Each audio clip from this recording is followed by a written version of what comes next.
Livestream, I forgot to do an adjustment, which is this and that. There we go. Ta-da! Alright, Livestream. Let me get my phone out, get it up so I can answer your guys' questions. Make sure we have everything good to go. Turn the ringers down and all that. Let's open up the YouTube app. So, neat stuff. There are going to be some videos in relation to this. That's the other bar that I just did. And let me pull this up here, my channel. And bingo. Alright. Okay, let me get the chat going here. Make sure. Hello. Bubba Joe. Raymond. Cool. Alright. I got my deal up. Let me get the holder for the phone and we'll get started. Lots of neat stuff. I've shot some video today and I haven't had a chance to upload it yet, but it will get uploaded. So that I do promise you. So, alright. Let me get my phone in the holder here. Alright. I know there's a bit of a delay. So, tighten that up. Set my phone here so I can see if anybody has a question. I can pop over and answer it. How's the family? Doing good. Let me grab something to wet my whistle really quick, and I'll let you guys kind of take a peek at what we got going on here. Lots of neat stuff tonight.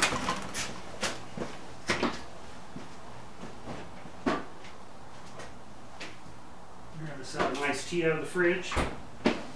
So,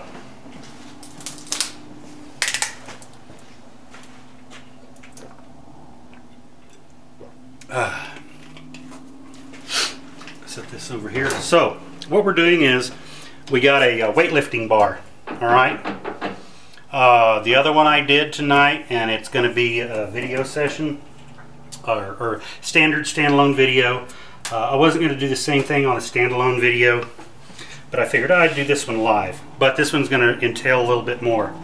So I've got you guys at the end of the lathe. Weightlifting bar, what the guy wants, he wants, which these shoulders are pressed on, but they're like welded, whatever. We're going to turn them off and we're going to extend this thread back, however, I will hit the bump button and you guys will see just how bent this is. So we got to get a little bit straighter than that. Doesn't have to be super critical, but we're going to do a little heating in here and we're going to straighten this side so we can turn this off, and then we can cut the rest of all this. So with that being said, we're going to get started here, and if you guys have any questions, I'll be looking at that over there. I know there's a bit of a delay. Let's see here. And I've got this marked here for my angle for the other ones, although this one's going to change.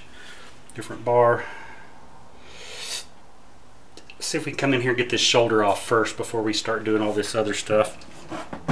Working up here on the top end, I need to move my hammers out of the way. Put this stuff down here on the end. Alright. Yeah, that's going to be way. That's like, you can see just for reference how far it's like way up. So I think what I am going to do is I do have to, I was afraid of that, but I kind of figured it would be. I've got to straighten it out before we can even think about. So let's power. Alright, E-stop in, and I can rotate this and see how far the high side is actually. It's bent like this. So I'm just going to heat it, and we're going to loosen this. I'm going to back it off just a little bit, so when I go to straighten it, the lathe, let's do a right there. We're going to heat it, and we're going to do a little heating and a beating, and the cool. We're going to do a quasi shaft straightening, kind of like Keith Fenner does it, in a way. Hey James, for some reason your widescreen is not widescreen, and it's not like it normally is. Yeah, I know it's the settings. I changed the settings. I tried to get it away from the widescreen because I had a boatload of people saying, hey, I don't like the wides, and I get that. Let's see. Yeah. Oh, messed it up. There we go. Yeah, I'm trying to get it standard screen because I had a considerable, and when you look at it, it looks kind of weird if you don't have a widescreen. Just because, make sure we, oh, it's maybe people over there, you can hear them talking background. So yeah, I did that on purpose, trying to get it more normal, especially if you're watching it like on a phone or something small or a mobile device. The widescreen looks really weird, and I get that. So I'm trying to do it, you know, where it's not so funky looking or weird. I got stuff all over my glasses tonight. So yes, I'm aware of that.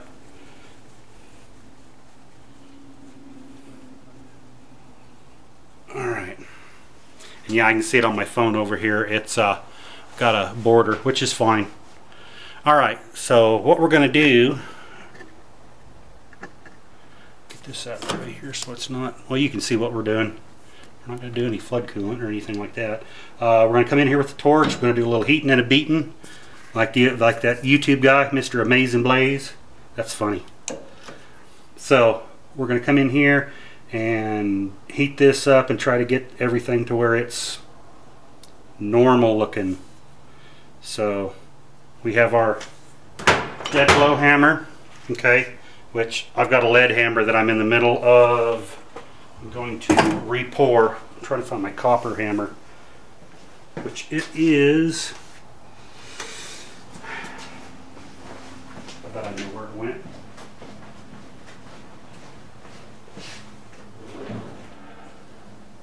Nope. Wait a minute.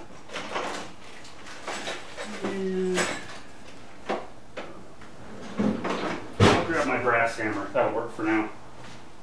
My copper hammer, I think, is over there somewhere. Well, I know it is. So we'll grab our brass hammer here, and if we need to, make sure we don't, you know. And we're not too worried about the finish because the guy's going to repaint this. It's chrome plated slash, you know, whatever they do in China. So this is a Chinesium made of unknownium.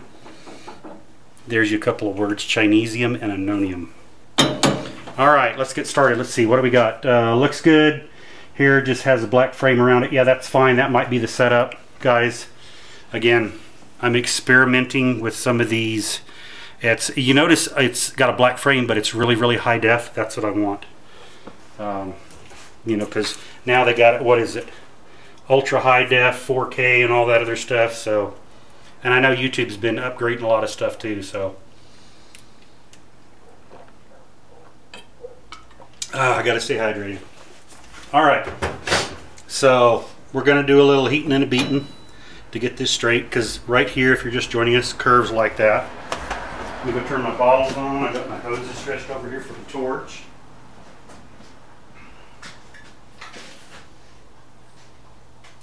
All right.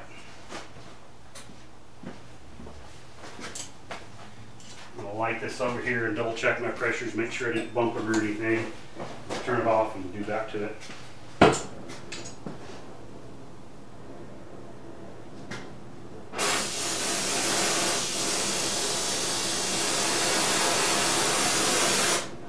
All right, they're good to go. I just had to adjust the oxygen a little bit. All right, so we'll get this over here. And we're not going to be doing any spraying of any metal or thing, but I'm going to get my blanket and lay across here anyway. Live and unedited. Over here, get my fire blanket.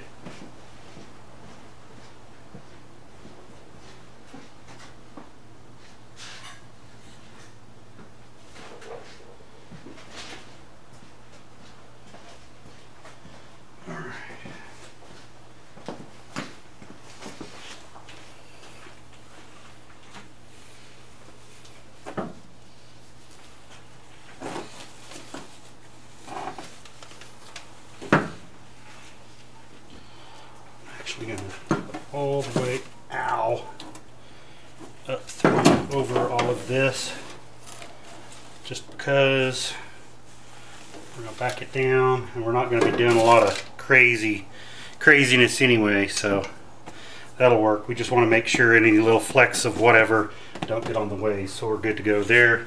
And we got our hammer and ours ready to do the thumping. We'll blow this one off.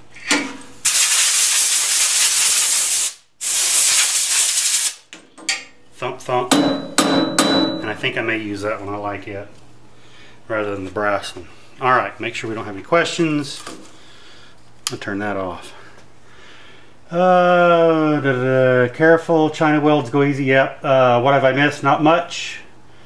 There, Mature Patriot. We're going to be doing some. So to recap, if you're just joining us, weightlifting bar. We're going to cut these bosses off. First, I have to straighten this because it's like really bent right in here. I'm going to heat it and we're going to straighten it, and we might have to do the other side. And the customer wants these Acme threads extended that way. I've shot some other video of the other weight bar I did earlier, and I changed the format, and so it broke it up into like 22-minute segments, not 30. I don't know why, but so I'm actually gonna try, believe it or not, because I was doing a rewatch this afternoon in a little break, and I'm like, oh, you gotta be kidding me. So about 22 minutes it cut off, and I was like, what? And it created and started another video because of the format I was using, the high def format. So I'm going to use the YouTube video editor to splice that other like 8 or 9 minutes onto the end of it. So it's showing that and a couple other things. I posted pictures on social media about the shaft for the Acme Pro, or it's the AccuPro brake lathe. I did a job for a local mechanic. His AccuPro brake lathe, I think it's late 70s, early 80s, the little bar that travels in it because he cuts drums and rotors, it just slap out. Took it to a local machine shop and they held on to it for like 6 months. Allegedly it was really complicated and they wanted to charge him like 650 bucks, and he's like, so through a mutual friend he got a hold of me. Hey, can you make this? I'm like, yeah, that's easy. So, and I'll give you kind of guys an update. The customer's got the part. He's very happy, very ecstatic. And so, plus they wanted to charge him like crazy money. I don't think they wanted to mess with it. It's not a complicated job. Again, I'm just kind of giving you an update so you'll be looking for the videos. I shot a lot of standalone videos, guys. So if you're like, hey, I'm tired of the live stuff, standalone videos are coming, guys, and I'm trying to do it better. Instead of, because the other ones were old MP4, I may have to go back to that format on the camera for the standalones. I forgot to change it, and I thought, well, let me just go ahead and run with this high def, and see how it works. So, all right, let's get another swig of tea here. All right. And yes, it actually is tea. It's not anything else. I do not drink alcohol and machine. I either do one or the other. All right, let's see if we missed any questions. Nice to have West Coast friends after midnight entertainment. Yep. Mature Patriot, where are you at exactly? Out of curiosity. Just out of curiosity, since we're sitting here, I'll wait for more people to join because I know there's a delay. And it is a live video. So, let's see what else. Talked with a fellow YouTube friend last night, Corey Lawrence. He's a blacksmith there in East Texas, Brownard, Texas. Talked to him last night. He's pretty cool. Maybe he'll be watching tonight, or he'll watch this video later. So, but yeah, really excited about it. Networking. It's all about networking. Neat stuff. Update on the gears for the Buffalo drill press we did. Randy Co got him back. He's ecstatic. I've got the other gear. We're going to do, and we might do that live tonight, is do an autopsy of that gear just because it's neat stuff. He said, yeah, he said, don't send it back. He said, cut it open, take a look. Let's see, what did he say? Mature Patriot said, I saw pictures of the bar from the break. Looked good, straightforward. Tennessee, Harriman, Tennessee. Is that East or West Tennessee? I was stationed at Fort Campbell for a number of years, so went to Nashville quite a bit. Flew all over way before 9/11. Well, even and a little after 9/11. Actually, it was right after 9/11. I want to say in 2003, 2004, they quit the MAST mission. So Fort Camp, MAST stands for Military Assistance to Safety and Traffic, where they'd use the Army medevac helicopters to assist, the civilian medical evac helicopters, because number one, the Blackhawks can hold a lot more patients. We have night vision goggles and stuff, and our weather that we can fly in is I used to, but as far as a flight medic, you could fly in a lot worse weather conditions, haul more patients. Plus, they'd have hoist rescue missions. Civilian choppers didn't have those. Some may nowadays. Let's see, East Tennessee. All right. Let's see, what else can we catch up on before we get started on this while we're sitting here relaxing. Plus, I want to finish this. Let me grab that gear and I'll show you guys. We're going to do an autopsy on it tonight after we do this over here. Let it cool. Matter of fact, it is right here. Oh, and I got another teaser, some pictures that I haven't put up yet. And I'll show you guys on live. And we may do this on a live video, I don't know.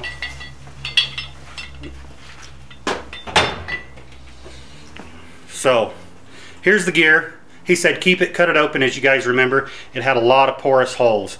Every time I went to fix this one, the good tooth next to it would break out and there would be like a hole underneath. So he's like, no, keep it, I don't need it. So I'm actually going to cut this right down through with a slitting saw on a grinder. We're going to cut right through here and right through here, because this thing was made, it's how the quality of casting they were doing in the late 1800s, early 1900s, just sand pockets.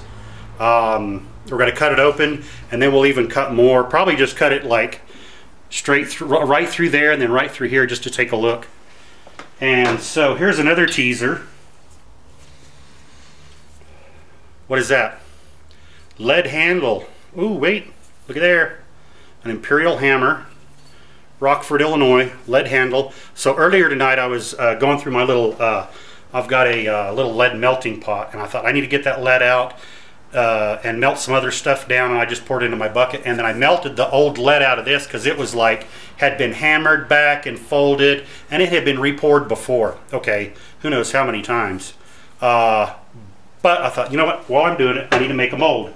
So I took some DOM tubing, and I just slotted it with a slitting saw, opened it up, polished it up, inside and out with sanded it, so that way it'll fit in there, and when I go to pour it, we're going to have a lead, you know the camera here, we're going to have a lead, and everyone's like, how are you going to keep everything from running out? Well, I've got some foil back tape. It's aluminum tape. I've got some in there, and you can get that. It's pricey. It's real pricey. But I'm going to use some foil back insulation, and I'm going to cover the slit and the bottom. So when I go to do this, what I may do actually, instead of on the bottom, is I'll just clamp it to a piece of metal, and then I'll tape around the handle real good, and then the top is just going to be open. So let's see, anything else. I did trading. So you were in the Guard training once a year. Yep, sure did. So yeah, lots of neat stuff, lots of goodies, and we might do that on live instead of a video, because I've got to heat up my lead and stuff. And I may do another live episode this weekend or two, just because it's not. Listen, nice, cool, got the windows open. Oh, and I got my cowbell hang up. You know, I'm always talking about needs more cowbell. My great grandfather actually made this cowbell that you see hanging right there. That was blacksmith made back in the day. And it's got a piece of metal in there of what, I don't know, but so if you hear that somewhere, you know, I kind of like it. It's my old wind chimes. But yeah, my great-grandfather made that. John Reese. So that's pretty cool. I hung that up. That was stuff I had packed away from the moving deal. Alright, so let's move stuff around here. Trying to get a good angle so you guys can see what's going on. Alright, I think that's a good enough angle. And camera's back out of the way and I can see the viewfinder. Any other questions? What do we got? Are you restoring the wood stove in the background? Yes, I am going to be doing that. Good catch. So, the wood stove in the background, right there. That is, matter of fact, I've got the lid over here. Or I should say the door. I've already, what it started out as, this belongs to a friend of mine, fellow veteran. So he helped me move, super nice guy, shout out to Rebel, really super nice guy. So, he asked me, he's like, hey, this is the story behind the stove here. Been in their family pre-Civil War here in New Mexico. It was passed down, finally passed down. His wife got it. So I've got the door apart and everything. I had to fix where there was, let's see, this was broke off. So that's actually just silicon bronze and then welded and built up. And then the boss was broke here. There was a screw broke off here and then one up here and then as well here. This had broke at one time and someone welded it with like some nickel rod or something. I essentially had to go in and grind it all out and rebuild with silicon bronze. Both sides, build it up. And we're going to make a doorknob in here. The latch is bad. So it turned into, hey, my wife actually, because this was just going to be a showpiece. And then he said, hey, my wife, because it's actually in the firebox at the back by the vent, is totally burned out. So he's like, can you actually rebuild that? I'm like, yeah. So we're going to very carefully keep everything original as looking. We're going to put, and that's going to be, I got to get this other stuff done. We're going to bring it inside to set it over in front of the heat oven, the heat treat oven, somewhere over there. We're going to disassemble the stove, and it's going to be sheet steel in the back, and then also some other things that are in the moving process. Bring it over here. The top broke off, so I've got to fix some of those little areas. On the top, there's a couple of small areas at the back that need to be fixed. It's going to be, I'm going to be using which I've got aluminum bronze, we got silicon bronze, and I've also got some nickel TIG rod that I'm going to try different areas for fixing these to see. It's like, okay, while I'm at it, just because you can use a myriad of them and 6 1/2 dozen the other, they're all going to work well, and we'll show that when we do it. But yes, I'm going to, and when I go to so all the old bolts that are in there, I'm going to have to, destroy them, obviously, when I take it apart. We're going to go back with stainless steel hardware. So yes, I will do a video series on that, and that's, that's that. And here's actually the front part of the stove, the thermometer. So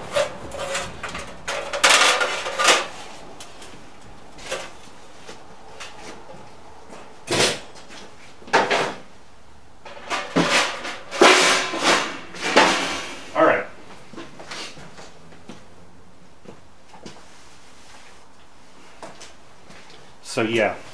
All right. See if we missed anything else. We'll get started. All right. So here we go. We're going to turn this down. We're going to get started in here. We got everything ready, everything protected. We're just going to do a little heating. And again, you can see how bad this has been. It's actually, this is the top of the bend here.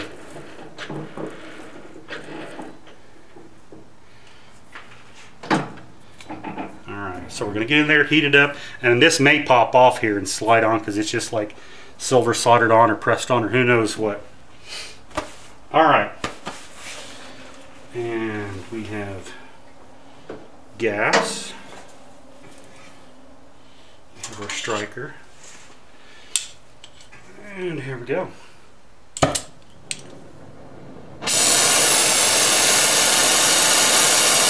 Running a number 4 tip.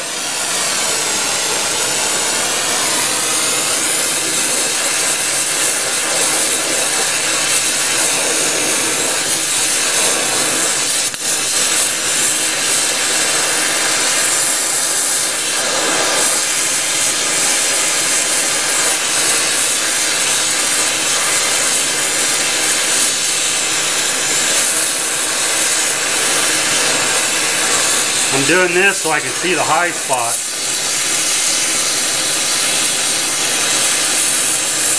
I don't know, I may want to switch to a rosebud, but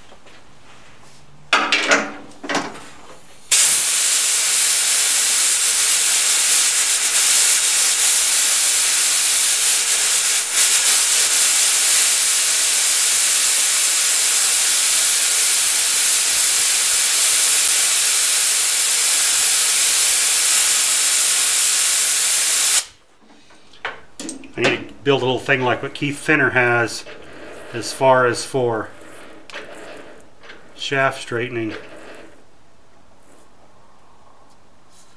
I don't know if that's going to work or not. Right, pulled out quite a bit.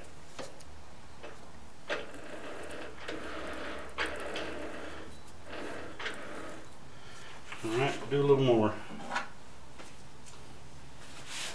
Where's I need to keep my striker handy. Just hang that here.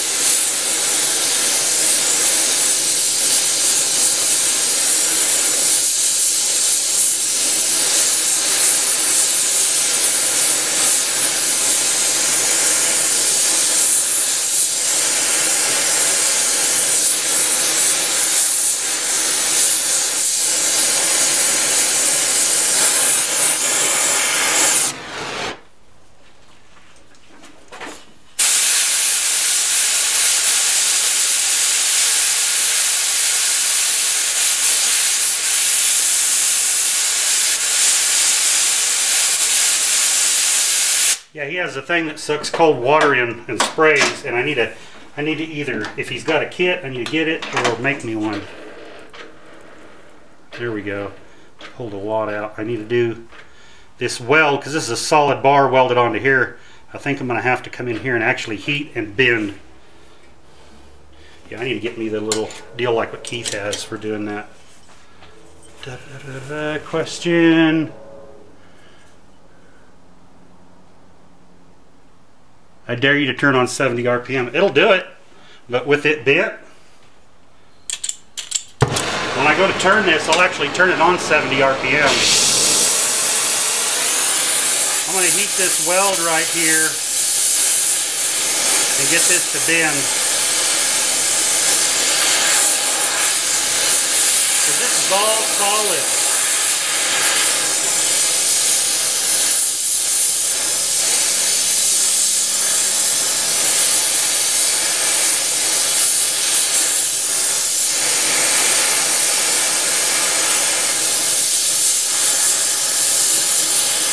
I may get out my rosebud, I don't know.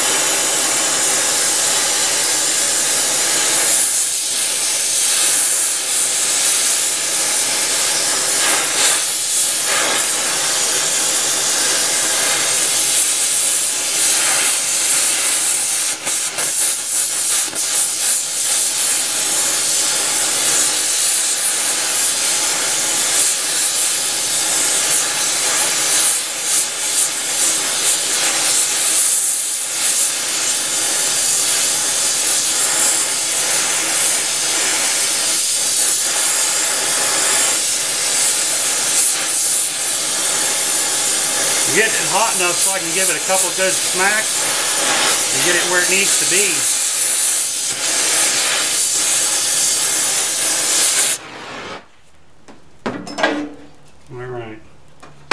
just use this since it's nice and hot.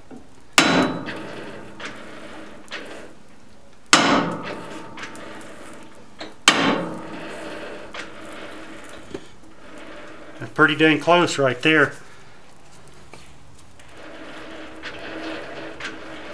Doesn't have to be perfect, but that's a lot better than.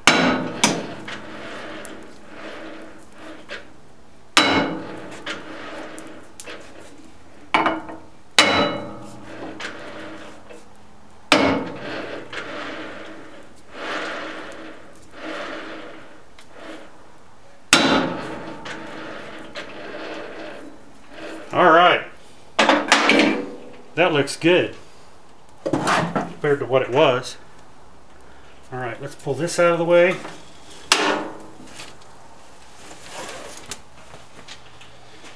All right, we're going to go low, and we are going to actually, when I was turning this earlier, I was doing 990. Let's still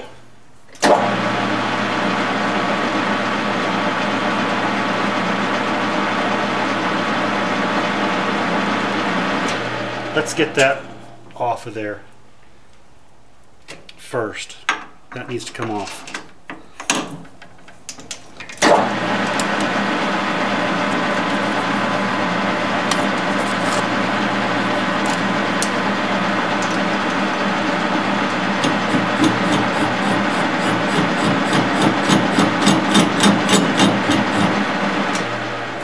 Go to my from my thread into my main.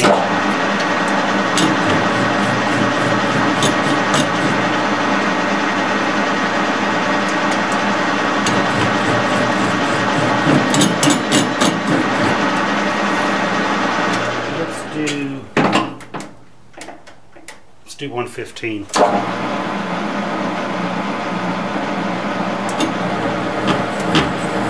There we go.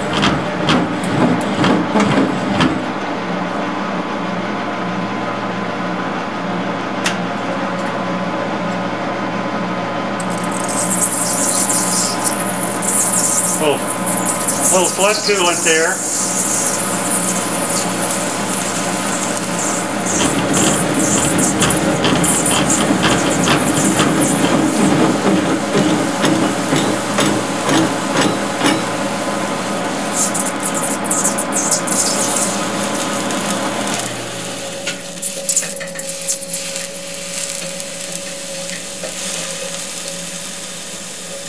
Flood coolant.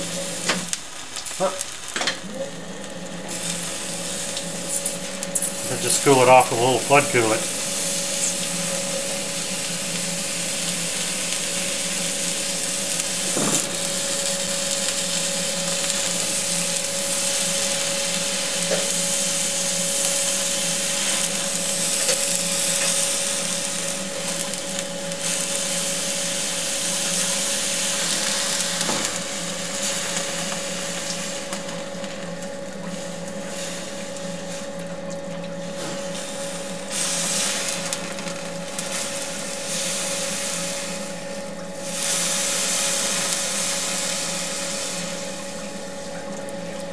Might as well.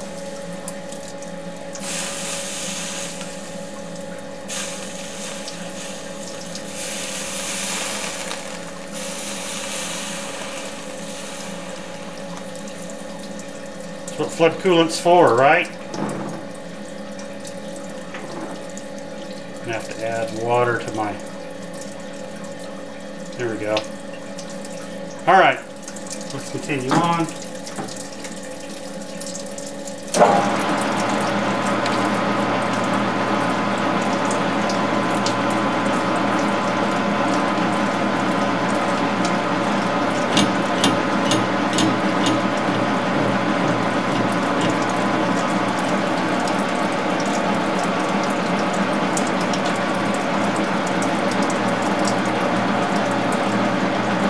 Yeah, it even contracted quite a bit with that flood coolant.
inadvertently hardened that.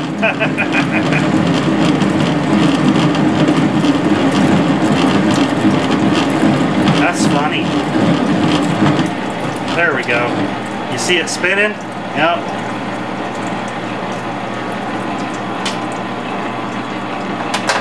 There you go. I inadvertently hardened that sucker when I, yep. Really soft, junky stuff. Let's do, let me get my zip disc thing, because these are, it's just, that other one, I had one that was soft today and one that was really hard. This one was really hard. I don't know if it's because when I heated it and I hardened it, probably so. Not a big deal.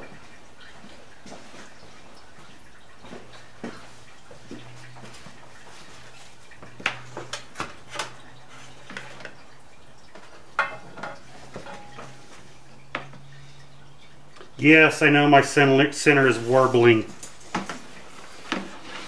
I'm not done straightening this thing. I want to get this thing off here first.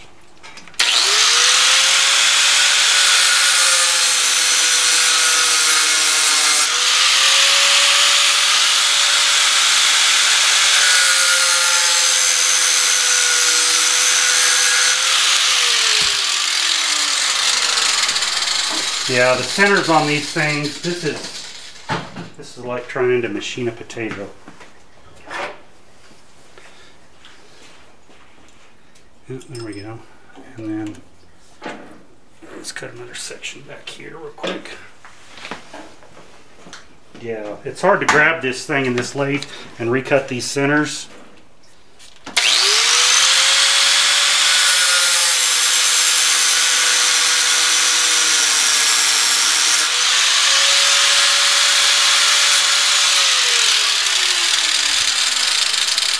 There we go.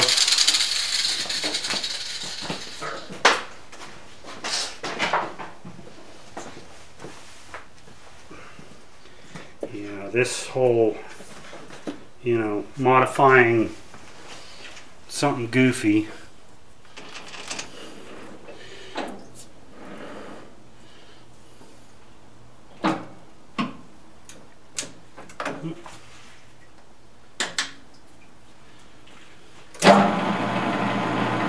Yeah, I know it's off center over here, and that was where the center was cut, but I can't hold this to like recut that center. But from where I'm going to rethread from here to here is actually, because I know you guys what you're seeing, where I'm working from here to here is cylindrical. This is out in here. It's kind of weird. I mean, yeah, it's still bent, but I wanted to get rid of that. Collar so I can see how much and where. Like, okay, that's high. I'm doing this by eyeball so I can see where, and then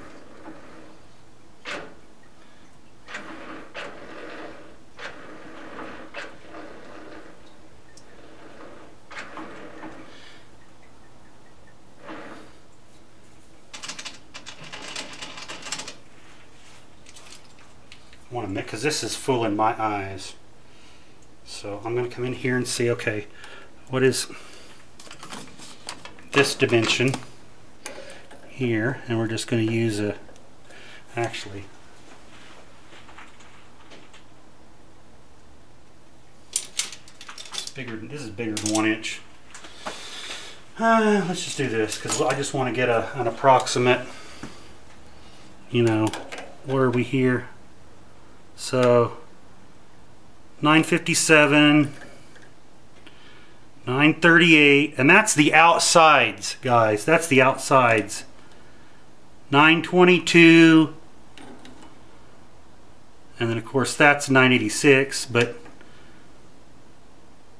962, 962, 947. And that's the outsides of the threads. And then down here we're 945. So the outside of this isn't even cylindrical along, you know, and I was like, and like even if we measured like in the valleys here across, so there's 822, that's 819, 818, 819, and well, that's at the end, so let's go. Yeah, 824, and I can see it here. It's hard to see on camera.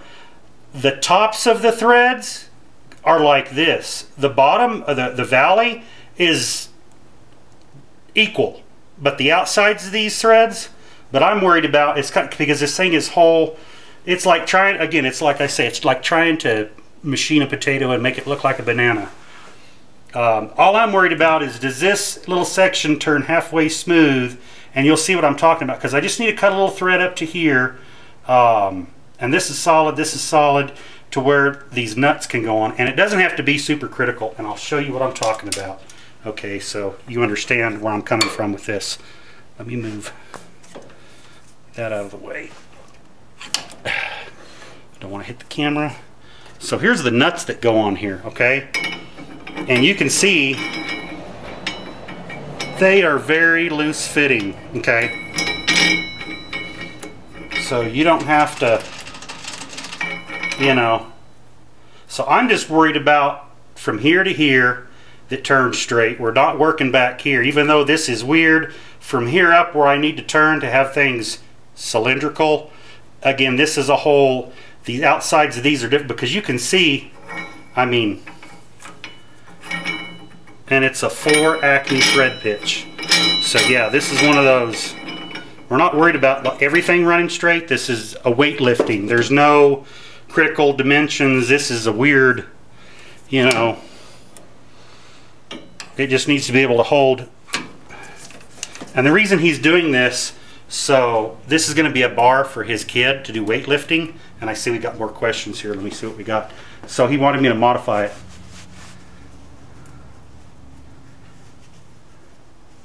Yeah, it is. But you know what? This is, let's see. Yeah, coolant can become toxic with age. Da, da, da, da. So yeah, basically we're modifying this for a buddy of ours because this is so his kid can do weightlifting, and he wants to be able to add some more weights on here for his kid, plus for him. But again, so we're just going to be from here to here is what we're worried about, running straight, and it is for what we need. It's going to work. These threads aren't super tight. They're not super critical. If they were, we'd be doing a whole, you know, like you would normally do for anything else. Again, you just gotta kind of pick the best side of the banana, or no, what do we say? Pick the best side of the potato to machine it to make it look like a banana. I feel like I'm machining a banana right now, which is fine. It's cool. I love this because this is a challenge. It makes you stop and think, what do I need to do to get the job done? Even though this is kind of looking weird, that's fine. It's not a showstopper. We just need to make sure that this little area is turning cylindrical per se, and it doesn't have to be a super tight thread because you. So we're going to get on here. I'm going to show you guys what I do to Acme thread. I cut this bit for the other ones I did earlier today, and I'm pretty sure it's going to fit on these. I don't know that for a fact, but chances are. All right, so let me do a quick check, and yep. And what I'm going to do, because this doesn't just come straight in, mind you, because of how this tool is set up. Well, on this one it will. The other one was, okay, this one will. The other one, how the thread was cut so off, I had to come in here and I actually had to turn my compound. Well, I'll show you. I actually had to turn my compound to cut the other one, or my tool post, because of how the thread was actually cut.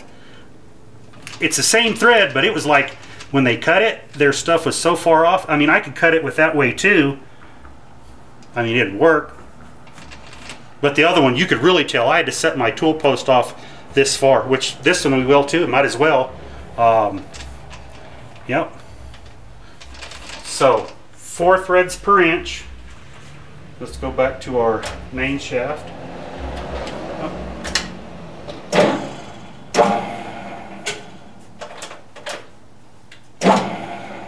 Oh, might help if I... Okay, we're cutting at 70 RPM. Boom. 70, low, main thread. So for 4-thread pitch, I had to, so Larry, I know you're watching, we had to go to the course. I had to put my 48 tooth on top, the 24 on the bottom, and our setting is A2, 2, because we're cutting 4-thread pitch. If you want to cut 8, at that point, we just turn this down to 1. So we're position 1, number 2, and it says that over here on our card on the side of the machine. We got it set. How do you find and set up? So also on here it shows that you can drop on the 4-thread pitch, you can drop this in on any number.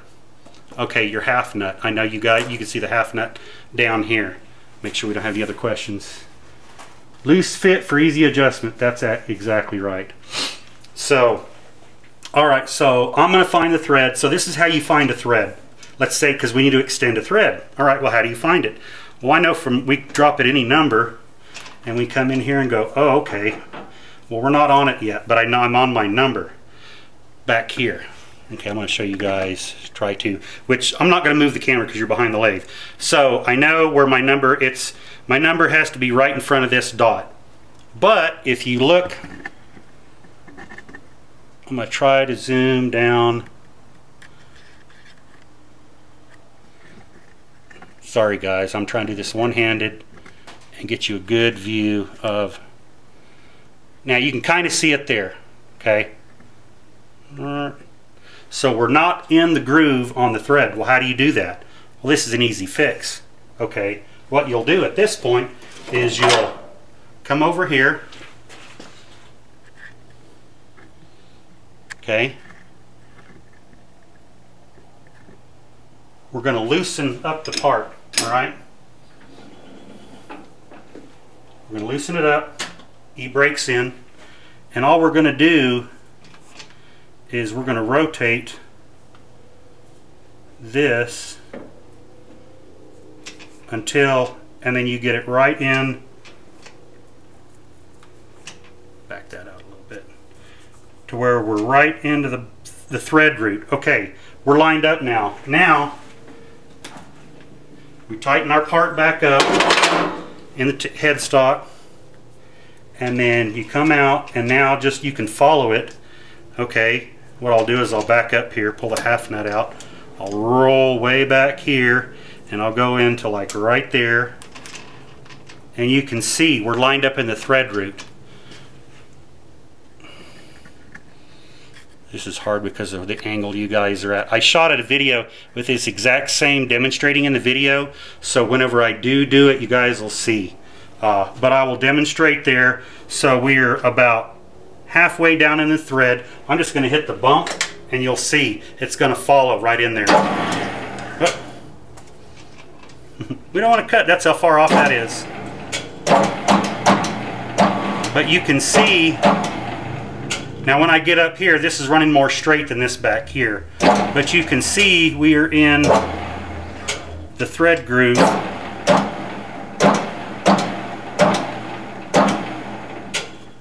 And what I may want to do is I get up here, I want to adjust it just a little bit, because of doing that I noticed I'm kind of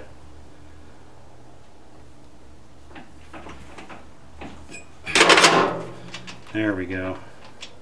Now I know I'm gonna, yeah, that's looking better. And that's a lot to cut.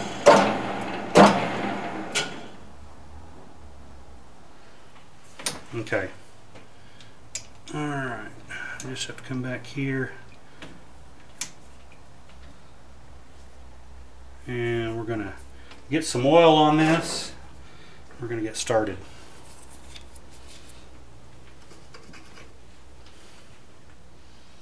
And I'm going to actually do the bump button because they're so close, so I don't have to worry about a tool crash.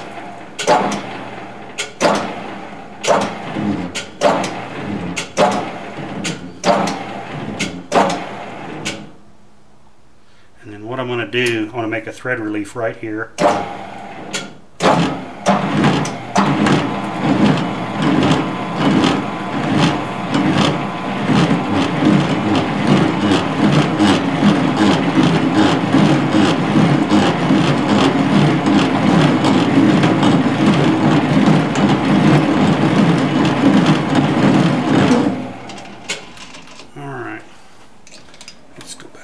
Here, same.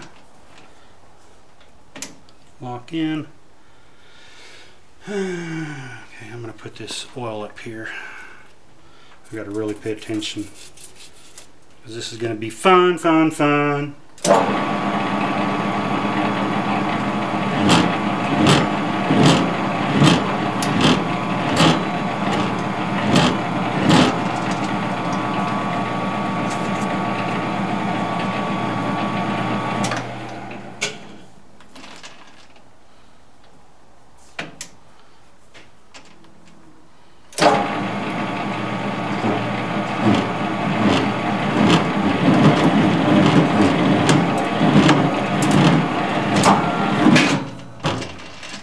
E-brake. Get back in here. Alright. Trying to get a pattern going here. I gotta really pay attention to what I'm doing here, guys. Sorry for the I'm just gonna use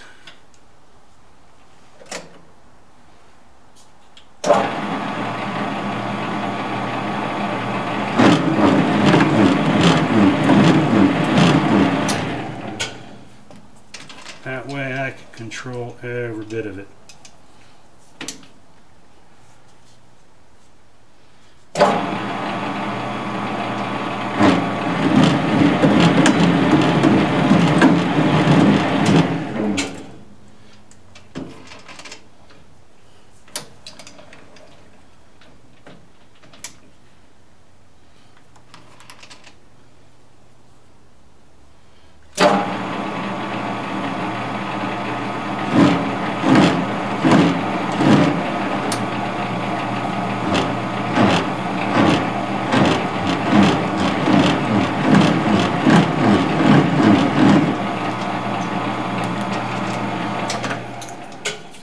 See, I'm going to have to weld a backing plate on here on both of these, just like I'm doing on that other set, and I'll show that.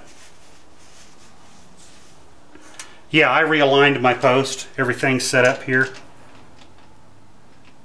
And this is just get our numbers straight.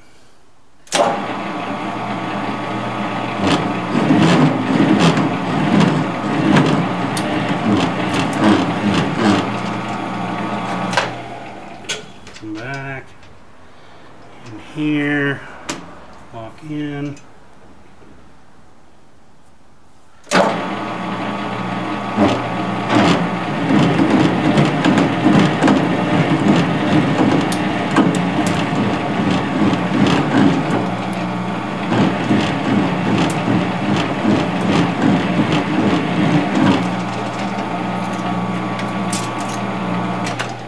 Come back.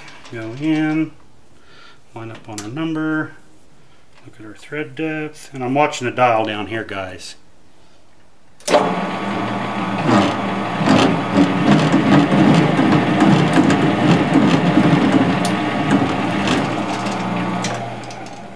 back, go in, find our number, lock in, and go here.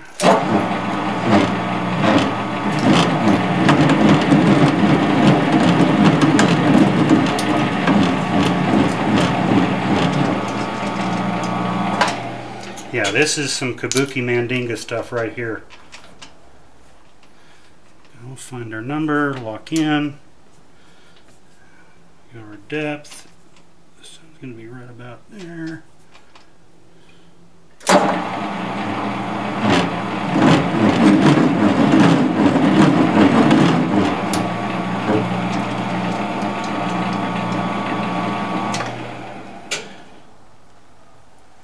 I need to turn the OD of this down, that I do know.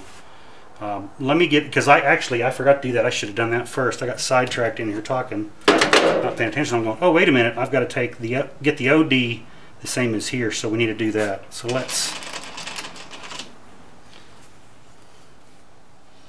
get our tool post set up.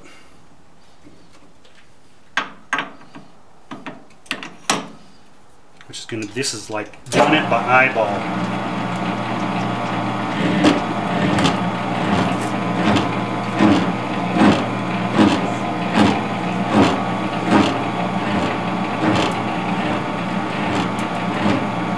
This last little bit straight over here.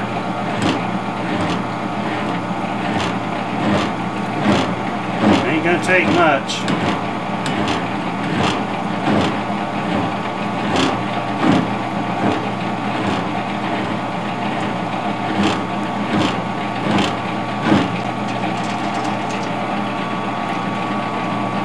Take those ridges off here. Let's do a,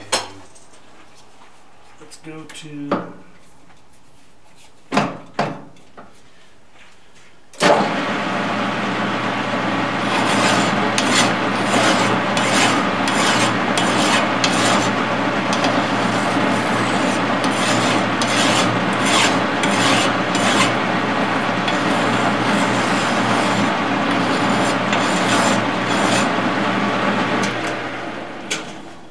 this side was a pain because this side is a lot straighter than that side. I figured I'd start off with the hard side first.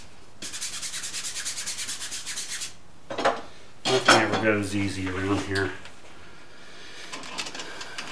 Alright.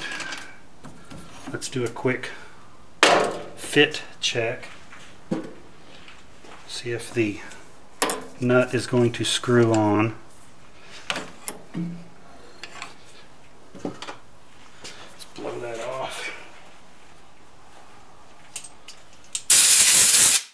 Again, you guys saw how loose this fits. So let's see where we're at. I think I'm going to have to take some more off. I don't know, this is... I knew this side of this bar was going to be challenging. I knew that. And we go right there and stop. Okay. I knew this was going to be a royal pain because of how it was off bent and the center was cut way in the heck off. And you can only grab it here and here, and it's, you know, what I may do, I mean, you can see how off that, like, look. And that one, you know, it's not straight either. Let's try this. Let's flip this around and let's see, you know, this whole thing. I mean, it's doable. It's just a real pain in the butt. It can be done. You just have to be patient.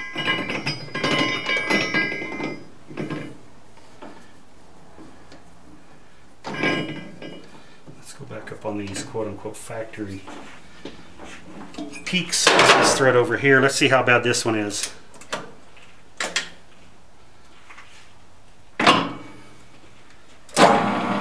Oh yeah. But again, we're holding it by the, you know, that's how far off everything is. It's just going to be a pain. I mean, we're... Oh yeah. We're just a little out. Just a little. I wonder.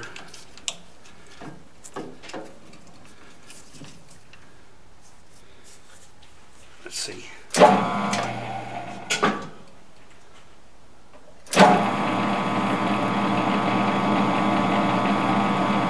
Now see, this center is correct. It's just we're no, you know, we're off down there. Let's try. Let me try something here. I'm gonna try grabbing it like right there instead, and see if we grab it a different spot, if it's gonna act any better. Oh. Never hurts to ask, right? Back up just a little bit. Oh. All right.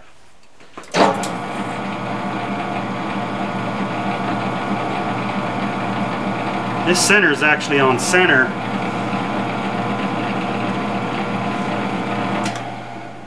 Let's try that.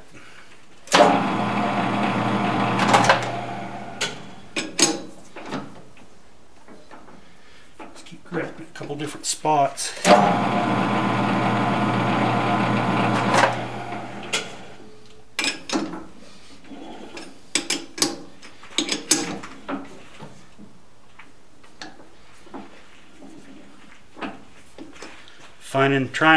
We're trying to find the sweet spot. Back here, you guys can see what I'm doing. I'm moving, loosening it and moving this in the jaws to try to see. It's a lot better, and I can see where this is bent.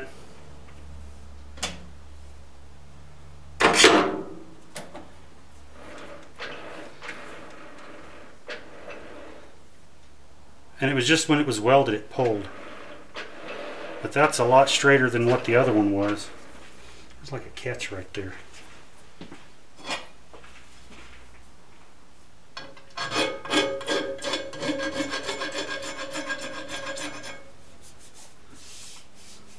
Yeah, that was actually, they're so cheap they didn't even get the welding spatter off before they plated it. That's what that was. There's one even there.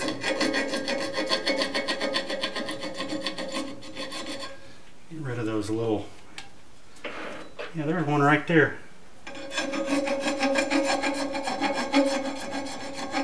That's where the welding gun had a little arc spot. And they just chrome right over it.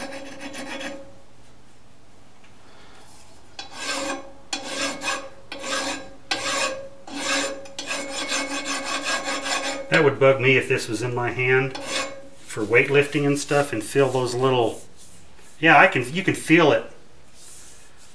Yeah, those just happen to be really, really big. And there's right there, yep.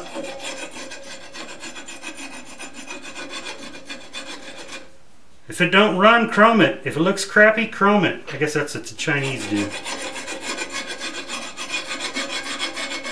But I would want this nice and smooth, so if I was working, yeah, they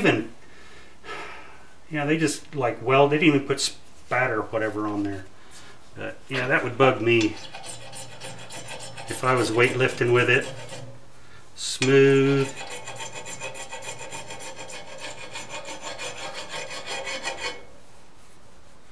And I'll come back and do a little, you know, we're perfectionists. Man, that's a big spatter right there. Yeah. Yeah. Alright. I mean, those were big spatters. So this actually looks a lot better than the other one did. And I had to futz with, you know, keep clocking it in the head, and we got it. Let me see, we got some of the questions here. Oh, Lathe, did you realign your, yeah, India, Bangladesh, or China? Yeah, China, I'm guessing.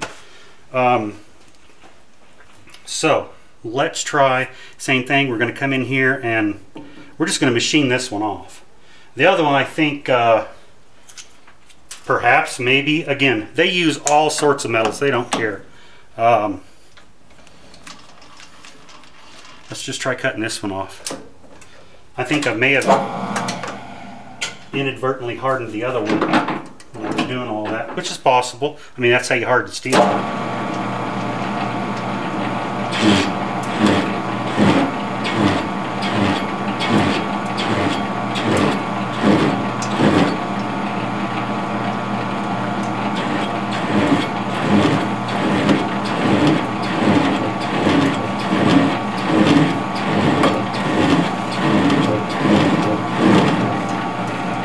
You know what? I'm going to do like what I did on the other. I'm just going to come in here and split that with that slitting saw, just because that seemed to work real good. Because at first, the first one of these I did, I thought it was, you know, part machined on there, and then I realized it was just a piece of metal that was like pressed on and glued or something. So let's try this.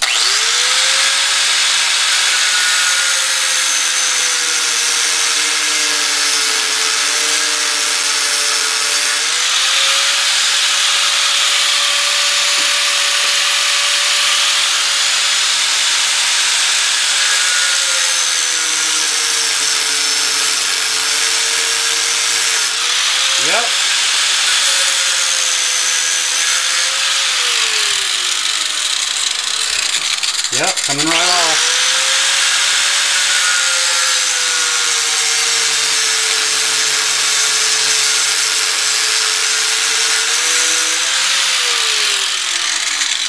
Yep, it was just, looks like it was held on by the chrome plating. It was chrome plate welded. Chrome plate welded. That's how the high Chinese do it, just chrome plate welded. Yep. So there we go, it was just like a press on, and then literally the only thing holding it on was the chrome plating. It was just a press fit. And of course, quality stuff, just rusty as hell. And it's hot. Hot, hot, hot. Yep. Oh yeah. Oh, caliente. So, now that we got that off out of the way,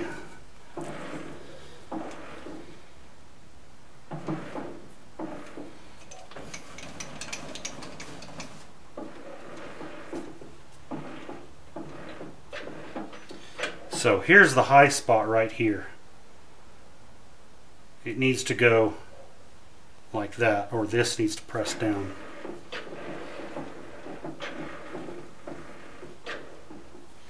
So high spot right here.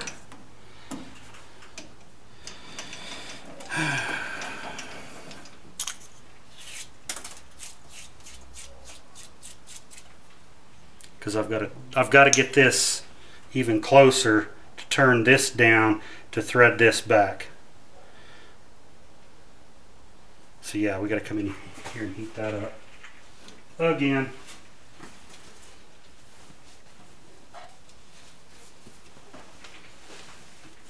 We're not.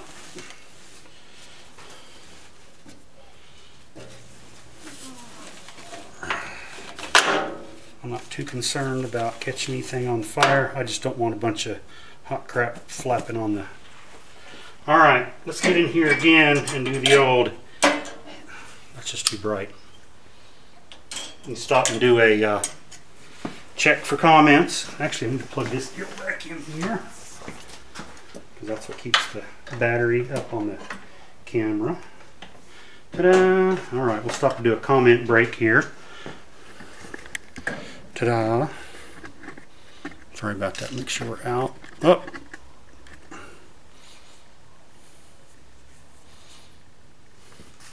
All right, check for comments. Yeah, wait till chrome starts to peel off. Yeah, it probably will. It's a weight bar. I mean, the guy's pretty cool. Super, super nice guy.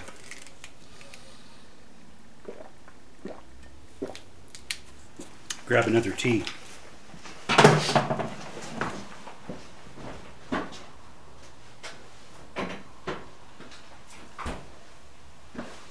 So, yeah, this is a very, you know, a very unique situation.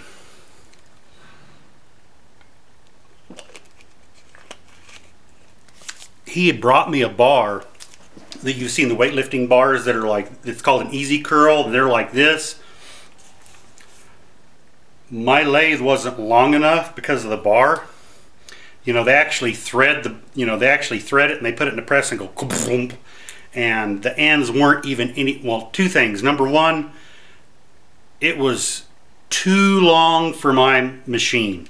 If my machine had another 10 inches or 12, it'd be good.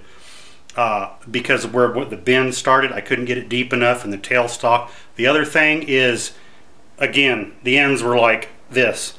Again, it's not a precision thing, it's just a bent bar to hold weight, so no precision is required, which, I mean, honestly, if I was building weight bars, I'd be like, why am I worried about it? The ends are, you know, it's just going to hold weights. You know, what are you going to do? Pick things up and put them down. So we're trying to like reverse engineer accuracy into something when it was made that, and it's not a concern because nothing has to be like accurate. It just has to hold weights and the nut screw on, and that's it. So the fact that these are out that much, it's a moot point, because who would have ever thought we were going to take a weightlifting bar and extend the threads in? Not saying it can't be done, it can be done. You just have to be patient and critical thinking, and then you go back through all the other YouTube creators you've ever watched with machining and whatever. what was the fix, what did they do. You know, you come into where you start clocking it in like what I was doing. We're doing the heat and beat, you know, we're doing the Amazing Blaze heat and beat thing. So it's just, I hope you guys learned something from this, and that's why I'm showing it, is because I'm working through this live, like how do you fix it, how do you do it. And the guy wanted this, and it's a very, very reasonable cost that I'm charging him for this. You know, because he's got me doing several other things. So it's all about, if you really, really experience something really, really difficult, how do you straighten it, or how do you approach, you know, straightening shafts. There's a lot of stuff out there. The Keith Fenner thing where he has his with water and then air. I need to build a little deal like that. I've seen him do it. That would work perfect for this, to where I can set up, you know, not in the lathe, but I can set up on the rollers. Speaking of, I've got his right roller kit in a box still, not welded together. I've got another set of rollers that what I may do, if I can't get this the way I want to, I'll set my rollers up on my bench, and I will do the heat and beat and set up with the water and all that, and I'll set it up out here in the driveway and do it.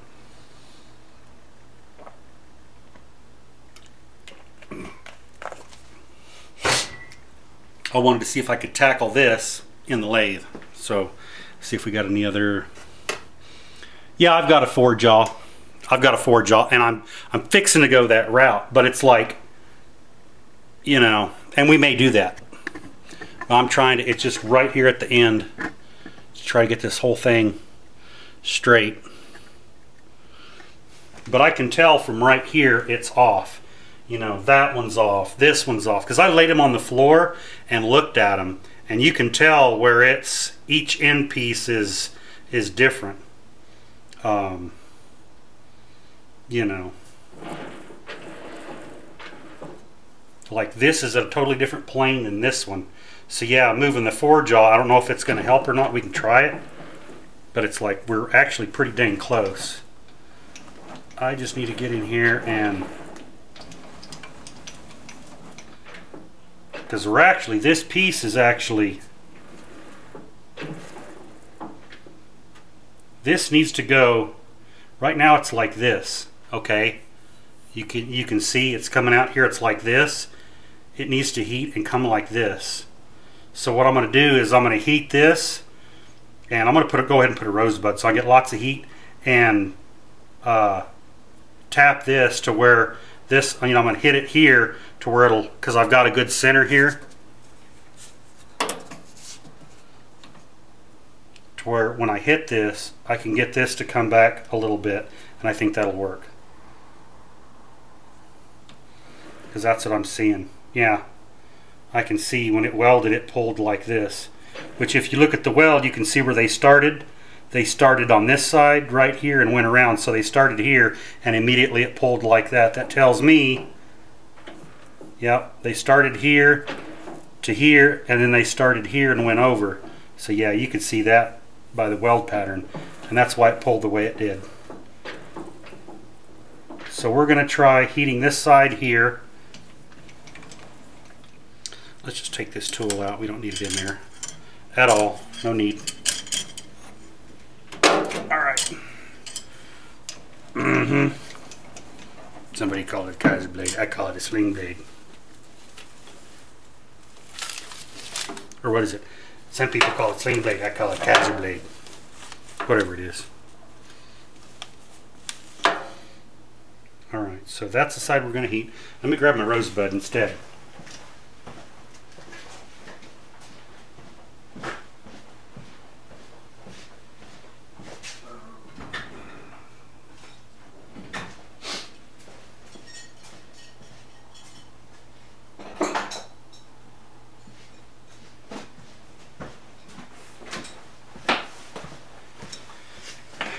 Get some more heat by using a bigger tip.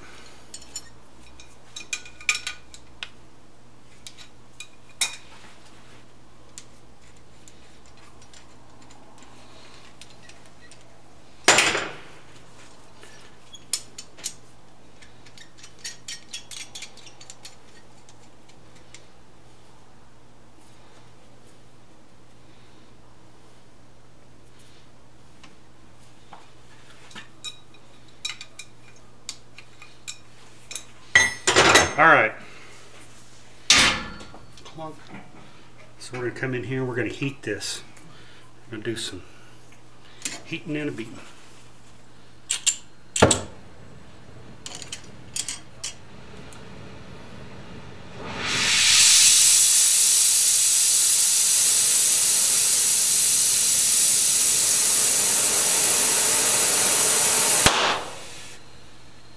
Plunk.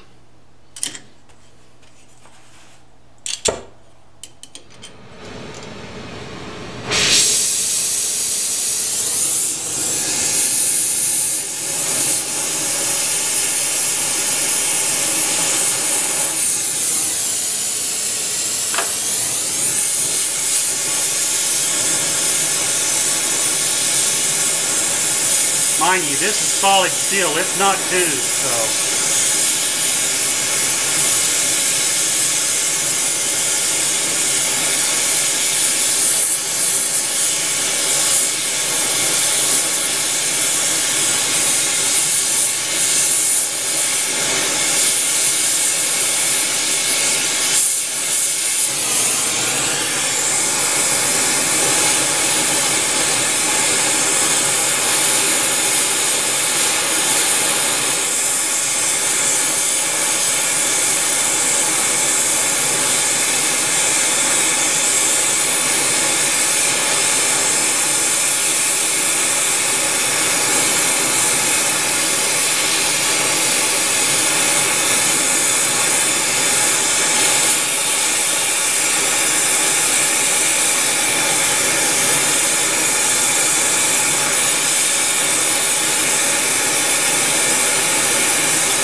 That's pretty damn straight right there. I think so. That's what I'll do on the other side.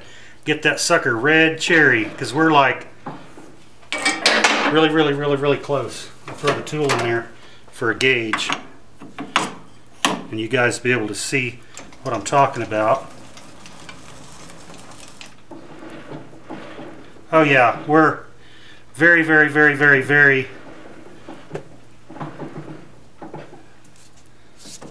yeah, we're within a couple of thou. That's a whole lot better than what it was. Oh yeah. Budamus. Very Budamus. I'm going to let that cool. Okay. Pull the tool out of there. We'll let that cool for a little bit. We're not going to air cool it or anything like that. I'm going to let it just set and cool so we don't end up with distortion. I bet I do it the same thing. Whoop. With the other side, we'll have really good results. I tried just using that small tip. Let's see. Four jaw. I have a gear stub that needs to be turned down from 25 to 3/4, but it's hardened and only have And only 4. Okay, so you have a, so Bubba Joe X says, I have a gear stub that needs to be turned down from 25 millimeter to 3/4, but is hardened and is only 4 inches long. Okay, so the gear stub, what does it go in? Are you saying, are you wanting to like send it to me to have me like turn it down or something? Is that what you need done? I mean, if you would like to, and you know, I'll do a video and stuff on it, email me, eagledustoff37@gmail.com. Matter of fact, you know, because you guys saw me do Randy Coe's gears. Neighbors are out doing whatever they're doing.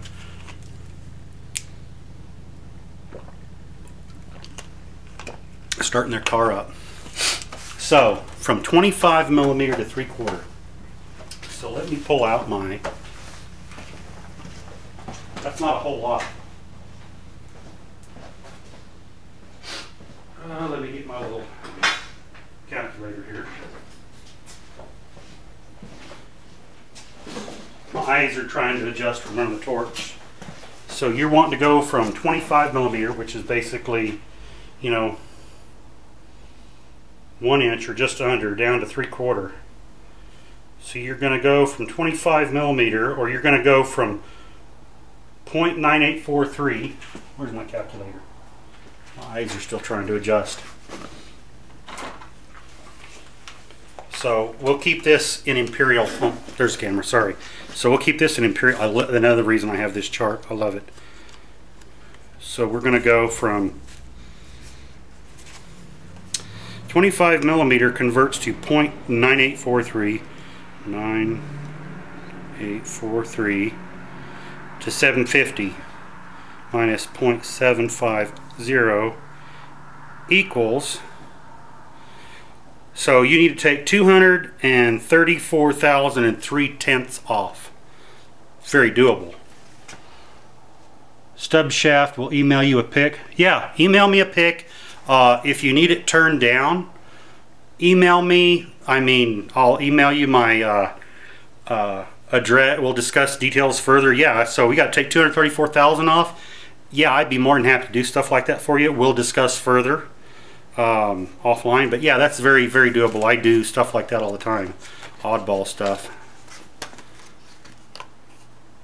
Heat it cherry and bury it in the lime. Yeah, I don't do that. I just, if you heat it, because I have a heat treat oven, so depending on what material it is and what your application, what I'll do is I will actually, depending on what material it is, I could get away with turning it down, because I've got some diamond inserts and some really good inserts, because I turn hardened material all the time. We're taking quite a bit of it off. Now, depending on what the shaft is, some shafts are only surface hardened. So once you get under the layer, like 200 thousandths, depending on the material, it may not be, once you get down that far, it may not be hardened. And once we turn it off, we may have to re-harden it. If so, I've got a heat treat oven. And if that's the case, what I'll do is, I'll make a hardness, I've got a hardness tester, PTC instruments, you know, it's the little think with, you look through the little, you know, magnifying deal with the little light. It gets the hardness, we'll record that, we'll take and we'll try to turn it down. If it's really, really hard, I can put it in my oven, anneal it, we can figure out what the material is, you know, what the application is, and then I can always re-harden it. You know, I've got the oven to do, I do stuff like that all the time. It's kind of like, you know, having a heat treating oven in a hobby shop is the best thing. So sometimes stuff's really, really hard, or I need to harden stuff, I can anneal it, you know, or you can use a torch, you know, but I can put it in an oven, set it at, you know, like 1475 for 3 hours, let the oven turn off, let it set overnight, cool, and it's annealed.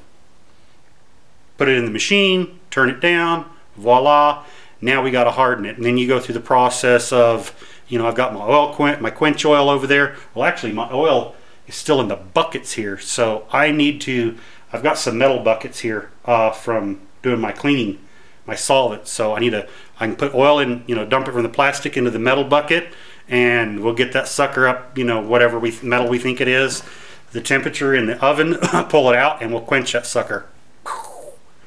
And we can do it. 1/2 inch. It's hard all the way. Okay. So yeah, not a problem, Bubba Joe X. Email me. I can put it in my heat treat oven. I'll anneal it. I'll take it. Well, I'll just do like I said. We'll figure out how hard it is. Measure that. Put it in the oven. I'll anneal it. Turn it down. Clean it up. Re-harden it. Send it back.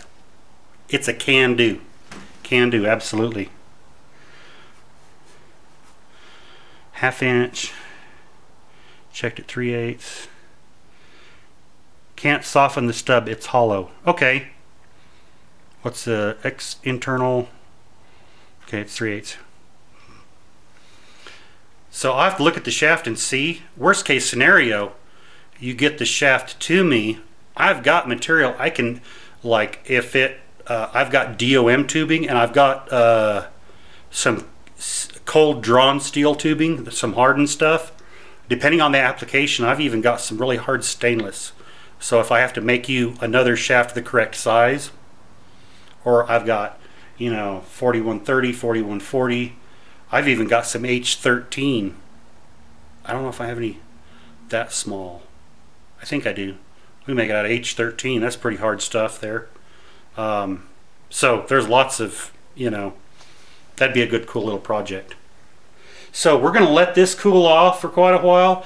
Let's go do the, bear with me. I'm going to move the oh, this is going to be fun. Actually, you know what? Yeah, I know I got to do it. I got to move the whole camera and the cord, and this is a pain. I did want to do the autopsy. Actually, you know what? We can do that here. Let me grab, because I have, we'll just do this. I thought about, I have got, we'll put it in a vise.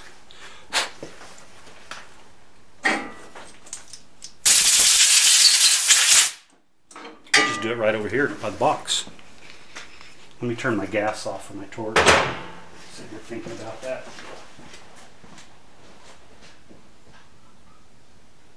Okay, it's off. Alright, so what we'll do, just because it's cool and stuff, get this torch out of the way. For right now. Alright.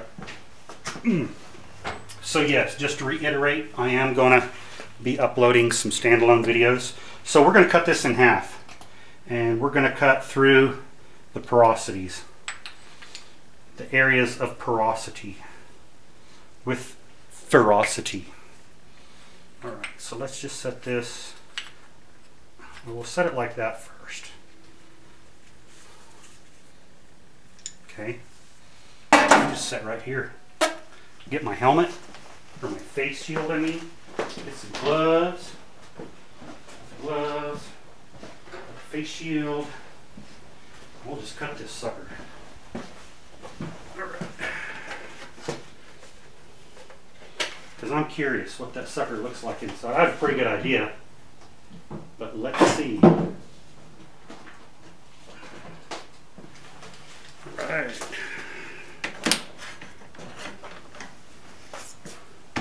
Grabbing the saw, getting ready, and I'll move the camera so you guys can see what's going on. Alright. Saw. We're going to cut this sucker. It's setting right here. Let me get some gloves on. Have it try to get where you guys can look over my shoulder.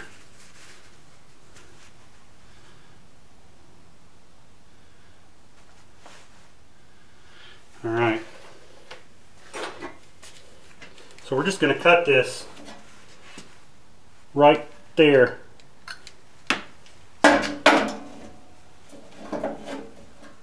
See where you want to cut. We'll cut right there.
across. Let's cut right in that section right there. Right where there's a porosity hole right in the bottom. I'm going to cut right through it. You guys can see.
Success.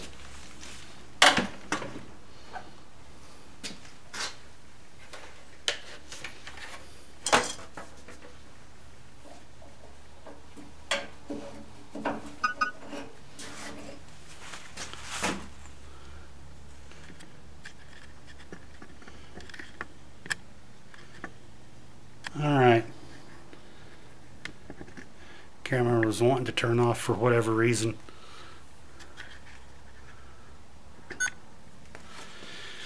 Who knows? All right, so definitely warm here. Yeah, it was acting like it was wanting to cut off because I guess I bumped the record button. That's weird. Anyway, I don't want the camera to turn off, so I had to turn the record button on. All right, so you can see one of the porosity holes. Okay. And then looky there. Goes all the way through.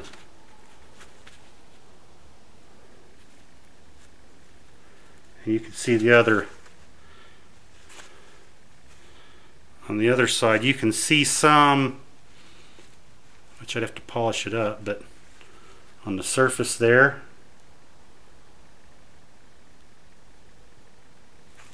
And then you rotate it a little bit. Let's look at the other side. Yeah, same thing. You can see, well, you could see this one. I tried to cut right through the middle of it at the top. Okay, and you can see a little bit right there that's on that, or that corner. Yeah, it's right there on that corner a little bit. And then you can definitely see that side right there. You know, lots of holes. And I bet if I was to slice like through here, you could see even more. But, I mean, yeah, you could look and you can see. Yeah. There's several of them that are really deep. Like I said, that one was really deep, and I knew it was. And you could see how it went across in there. That's just huge. Huge, huge, huge.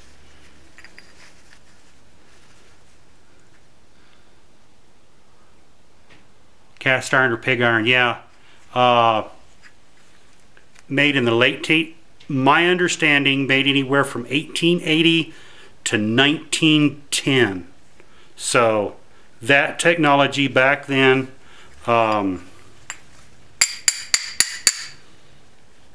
You know, let's see if it'll fracture.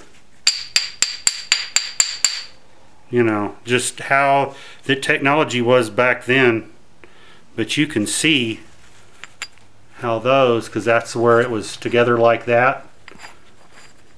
And you can see the hole. I'll get it really close. And you can see those. You know, we could probably take a slice through here and see lots of them. Let's try to take a slice through that corner there and take a look at that. See if we can do that. We'll set it up in the vise here, and I'm going to take a cut. Again, I'll have it down here where you guys can see what's going on right here. I'm going to come in and try to do like a cross like this at an angle, just because I think it'd be cool. Why? Because we can. I just want to see what it looks like.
Man, I was fighting that. There was some junk up in there.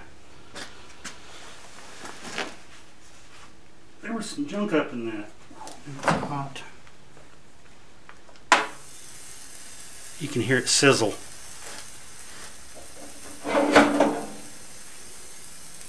Yeah, when I got down to that where all those pockets were, man, it's like it got really hard. So there was something in. You can see how we sliced off. Okay, you can hear that one piece sizzle, sizzle, sizzle.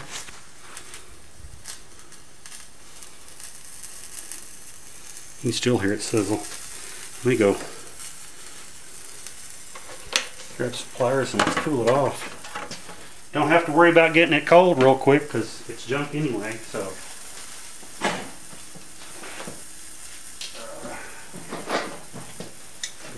run it through the sink real quick.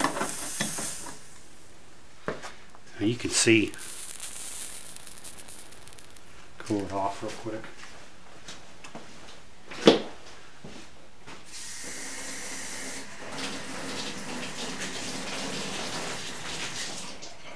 When I was getting down in there, there was definitely some garbage in there because it was really, really, really hard to cut. I mean, it was really, really hard to cut. Well, you could see how hot it got. That piece, so it's not hot anymore. Let me take these gloves off. So you could see when I got down to that area, I'm trying to get some good light on this. Okay, so here's the front. Okay, you can see on the bottom, you can see plumb through there. And then this little section here where these go in, I mean, it was real hard. I don't know what was in there. And you can see other impurities in here. Let me get a pick, because this is interesting to me.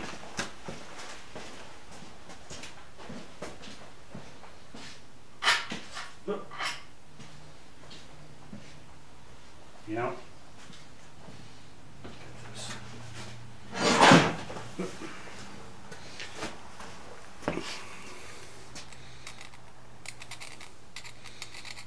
Oh, that's okay. I was like, what the heck?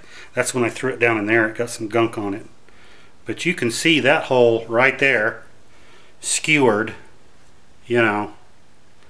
And you can see these others here. Just, I mean, that one is, you know, you can see it's that deep, literally. You know, that one was really, really deep. It went all the way through. This is hot. Let's cool this off.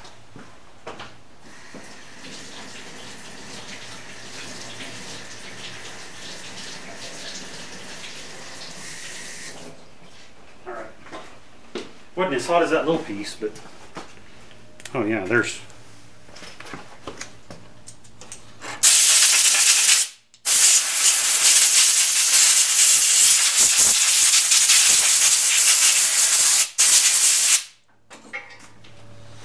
oh yeah.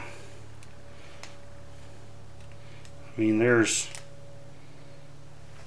all sorts of garbage you can see with the holes that are where trying to get the light. And there, or actually right there, oh no, that's just a shadow. But if you can see all those little holes. I mean, right there, there, and you can see where they went through onto the front, you know, through here, all the way in. That one is still, I mean, we're in here, and it's still that deep. Just, you know, bad casting. But back then, and then of course where all these kept breaking out, the tooth next to it, and of course when I started cutting, you can see there was a porosity pocket actually right, if the camera will focus, there's a porosity pocket right here, and I cut down through trying to show it. And that was, make sure I'm not misspeaking here, that was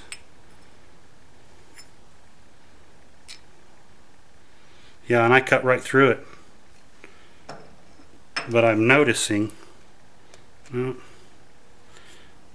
there's others here, like that one next to it. I mean, literally, you can see where I've got that in there. And then you can see a porosity hole on the back tooth, because I've had so many people ask me about this gear. I mean, you got a hole right there. This thing had a lot of cavities, but with the technology they had back then, you know, this thing's just full of holes. Full of holes. Oh, look at that giant, huge. Oh, look, now that I'm picking this, holy cow.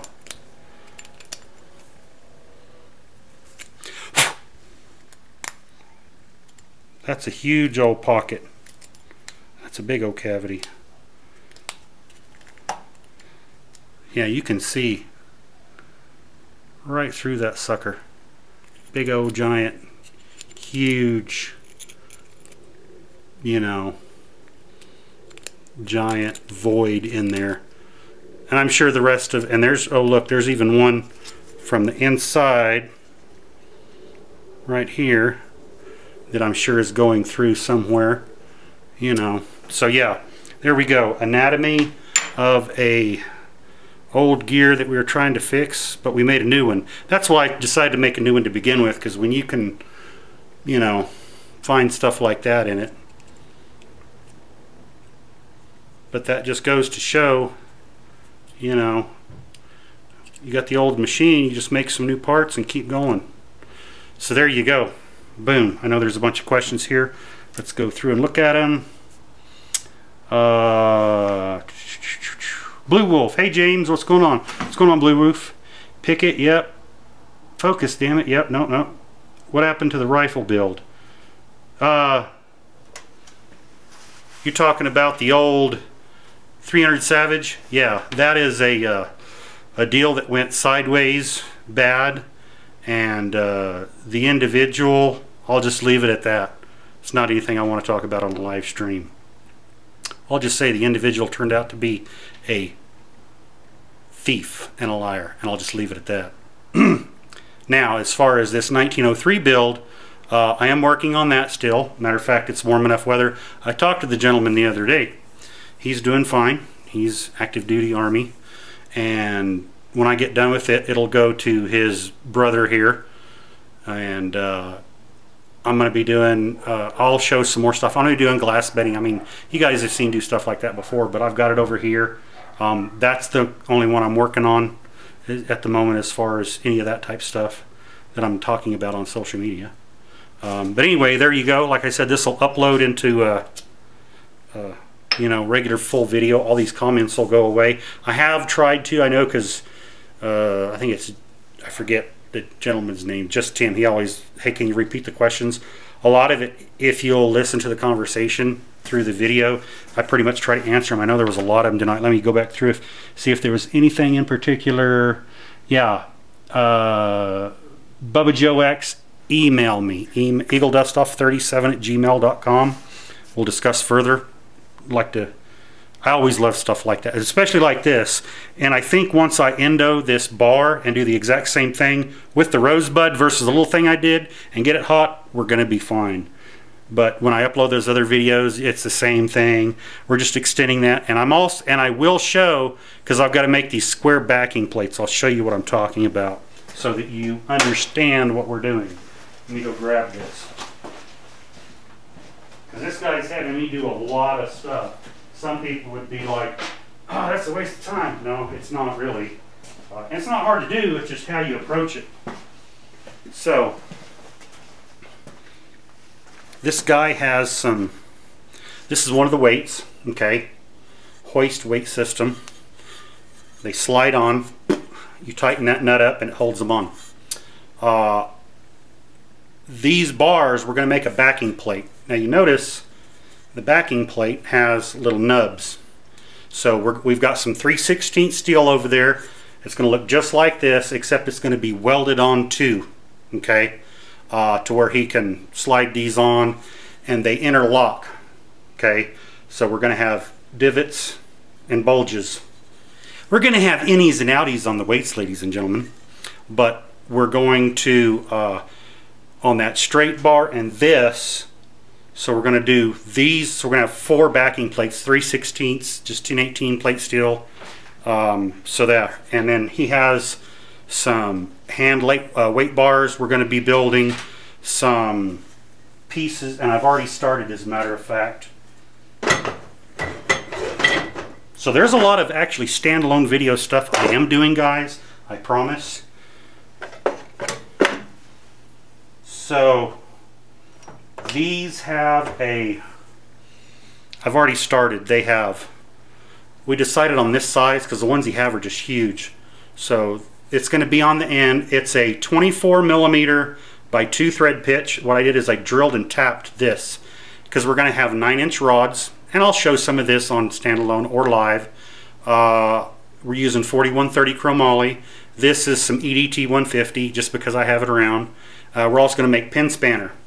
Okay, and I've already got everything laid out for the, matter of fact, right here is one. Okay, so it's going to have straight, this is going to have threaded all the way out, and the reason I threaded this, we're going to thread it in and then we're going to weld it. So I don't have to worry about these coming undone, and then it's going to be finished off, so you'll have a plug weld here on the end, real nice, finished off smooth. We're going to have straight knurling, and then I'm going to put 4 holes 90 degrees from each other. Okay, already got the pin spanner kind of set up here. I'm going to weld it in. I'm going to put a pin in the end here. Okay, so that way if he wants to crank down on it, okay, it'll fit perfect. Boom, crank. So pin spanner, gonna be lots of, and I'll show that welding because it's cool. I've already got 2 of those. I've been parting them off. I'm gonna flop my stuff around. That one went parted, which it's not a big deal because I got to face it off. Come in here and we'll hold here. I've got to flop, which I got a couple more pieces. EDT 150. It's sitting there soaking up the coolant. You know, if you soak steel in coolant, it softens up before cutting. I'm just kidding, just kidding. So same thing, I got to make several of these, so we're just parting it off. I showed stuff like that before, so interesting stuff. Let's see if we got any other giggles.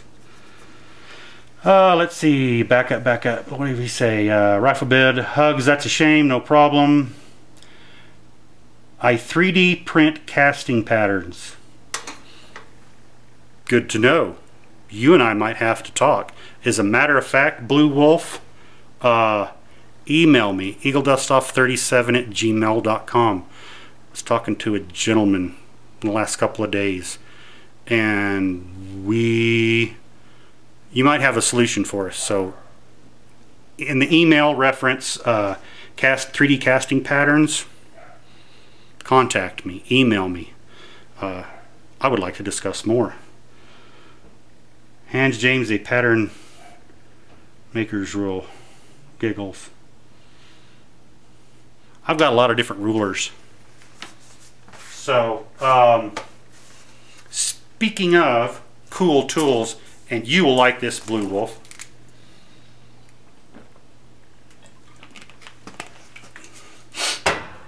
Because you know me, I like vintage tools, and then there's like cool tools. This has both. It's vintage and it's cool.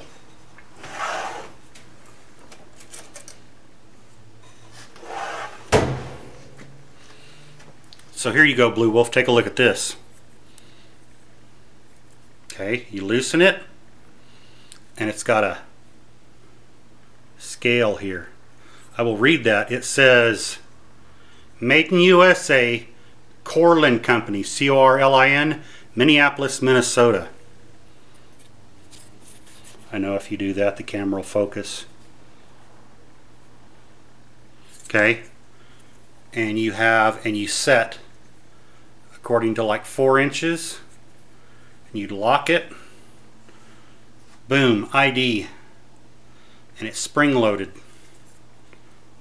Well, it's supposed to. I don't think the spring is, I think the spring has sprung, but it's supposed to squeeze back down to 0. But as an internal, it'll go from, looks like 1/2 inch, yeah. So it goes from 1/2 inch, from 1/2 to 4 inch internal. You know, yeah, that spring isn't springing it back, which is fine. But that's just way cool. Awesome tool. Very handy. I mean, I guess that's how you'd hold it, it looks like. How you'd get a purchase on it. And you'd set it down, and then you'd reach over inside, get your measurement, lock it up. Yeah, I bet that's how you hold it, because that just kind of feels natural. You know, or you'd hold it in your right hand. You know, the vast majority of people are right-handed. Slide it in there, get your fit, lock it down, read your measurement. That's just cool, I think. Pattern maker's rule takes in shrink rate. Cool, cool, cool, cool. And we know about shrinkage, especially coming out of cold water. So let's see, what other cool stuff? I've showed these before, but these are just cool. So this was from an individual, which I've showed these before.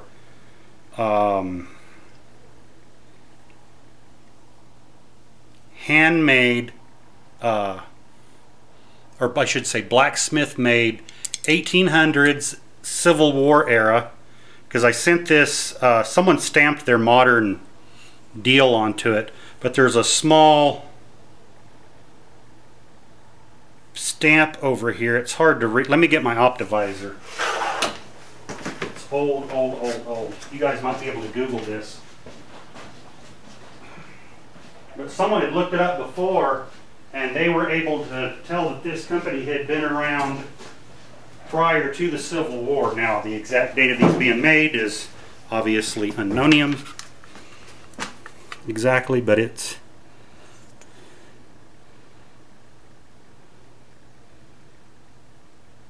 looks like it says Ilger, I-L-G-E-R, and Son. That's all I can see on this one side right here is Ilger and Son. And again, you can kind of see the, if the light will just, hold on, let me see, where is it? So you're going to look for it right above my fingers. I don't know if the camera will, if I can catch that. You can see and do a frame stop if I can get close enough. But you can see that's where they're made. And then someone stamped their name in them there with modern, looks like foul or something, you know, but very smooth, color case hardened, very nice, very smooth, external spring calipers. So that's way cool. I've used those several times and they are way cool. I usually use these when I'm doing woodworking. I used to have another cool setting here. Here you go, Blue Wolf. eagledustoff37@gmail.com. That is correct. So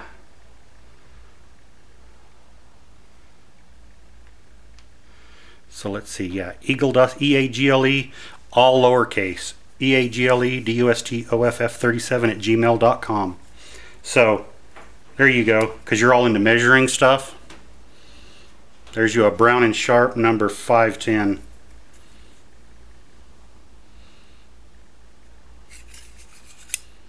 I know Starrett makes one similar to it. And it has the angle on, or the degree, actually it's in, so it had its measurement, you have your degree, and then you have your minutes marked down here. It's 5 minutes. So old school math of degrees, minutes, seconds, latitude, longitude, but so yeah. But it's a Brown and Sharp. You can see the old Brown and Sharp logo, model 510. Cool tools, stuff, and I use this stuff. Some people just like hang on to it and don't do anything, you know. So yeah, this is the cool tool. I'll show you the cool tool drawer. Bingo, that's one of them. Another favorite here is a Starrett, because everyone likes looking at everyone's toolboxes, so might as well, since we're waiting on this, you know, I'll do the other one here on screen after a while, or off screen. A 4-foot Starrett number 454. It's actually a 4-foot metal folding ruler. All there. Boom. Love it, gotta love it.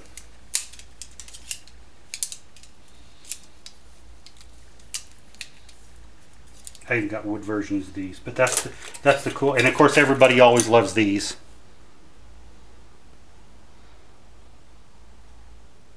Which that's the Starrett hammer. And no, this isn't a Chinese import. This is the number 815. You know, no, it's not a Chinese knockoff.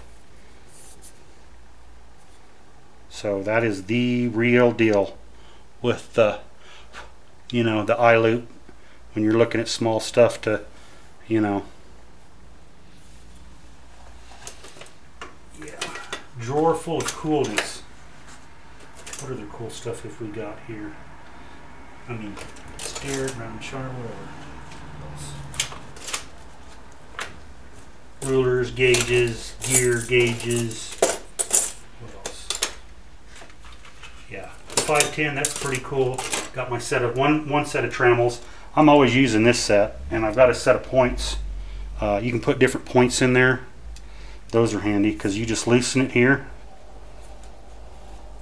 set it. You know, your rod. You can make a rod as long as you want, and then set it up. I've had this set for a long time, and it's stair. You put your points in there, lock them down, all that good stuff, and then you just, you know, here's your center. You lock it down. Everyone's like, because it spins. You adjust it. You set it in, and you need to make your circle. Okay, put that in the middle, and these rotate so you can do your. If you're going to do an arch or if you're going to do a full circle, you can scribe it out. Or if you're just going to lay out an angle, like making an elbow for something, set here, and just get your arch set up. But I use those in doing big metal work all the time. Yeah, drawer full of coolness, that's what this is. And if there's anything you're looking for in particular, Vern, or Mature Patriot, let me know. Let's see. Got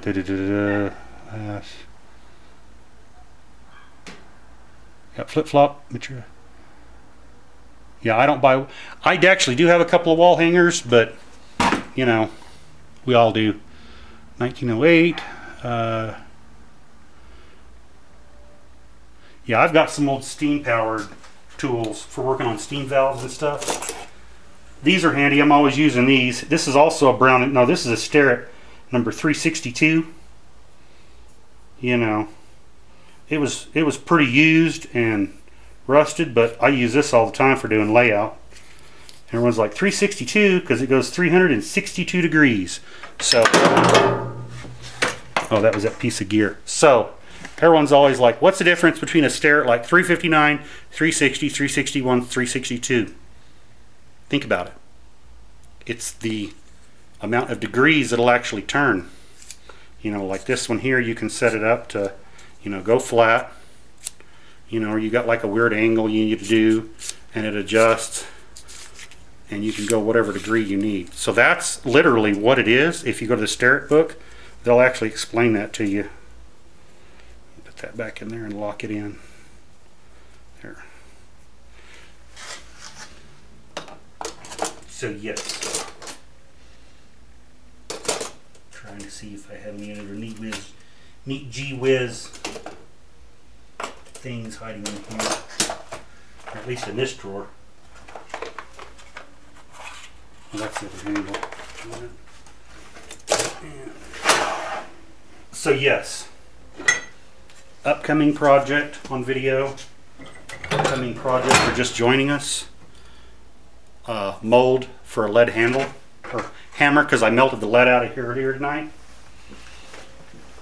and we are going to do that.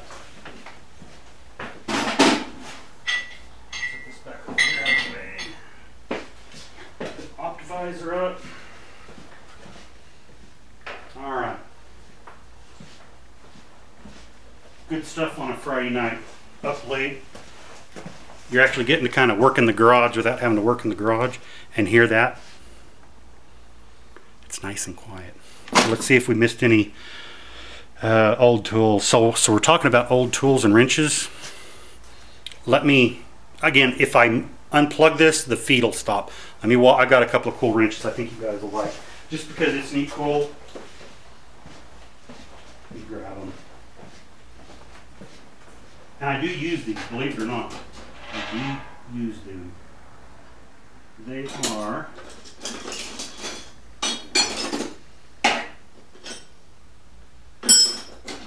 let it go, come on, don't tell me you walked off.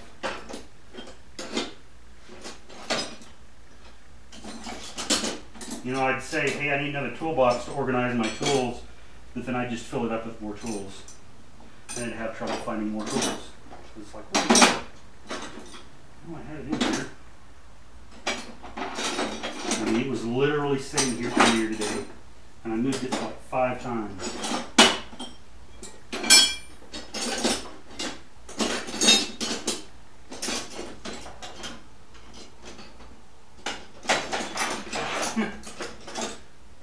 I figured that's how it happens. You don't want it, it's in your way, but when you go to find it, you can't. I love that. I'll move that thing out of the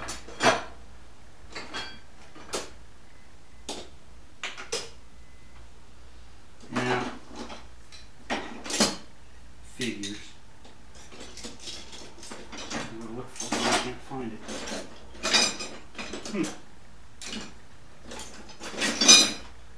You gotta love that. Well, that's weird. I didn't find it now.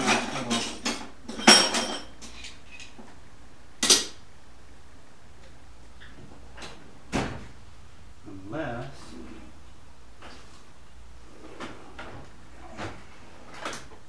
yeah, I don't know where it went. He got moved. Oh well. I'll find it next time and show you guys.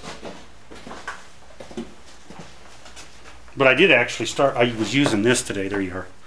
If you missed any questions. Alright, let's see here. So Blue Wolf says I make this and that gauge. Cool. Almost 2 a.m. here. I'll catch you. And the rest is posted. Alright, thanks, Vern. Appreciate it. Good night all. Alright, have a good one. And James is like me, collects tools like shoes. Yep. So how many of you know what this is? It's a tooth setter for a saw. You actually have your offset. When you set your teeth, the numbers, and they actually set up here. You slide it over the saw and you set each to make the teeth set off to cut, and you adjust it, you know, the little anvil, you spin it around to what size you want, the offset. Williams model 1709 it looks like. Not saying it was made in 1709, but you can see it's to set your saw teeth. These are handy, you know, like especially you get like Sawzall blades and you cut something and then they, you know, you can actually reset them, because that's what it is. A lot of times you hit a nail or something and it straightens the teeth. You just need to go in there and do the kerf, you know, because some of those blades get pretty pricey, and if you're like me, until they like turn into a butter knife, you use them, you know, or they'll bend up or whatever. But this still has a use today in my shop. Yep, good stuff. I wonder if I set those, you'll like this. Here's another cool drawer. Stare at stuff, all sorts of goodies. So yeah, and I use this stuff. It's not just it sets. I mean, I actually use it. Like here's the, you know, here's the Acme thread gauge depth. So here's a little fun fact. A lot of people don't know when you go to cut an Acme, because you go from 1 to 10. That's the actual depth of that standard thread. A 10 is that deep, a 1 is that deep, and so on and so forth.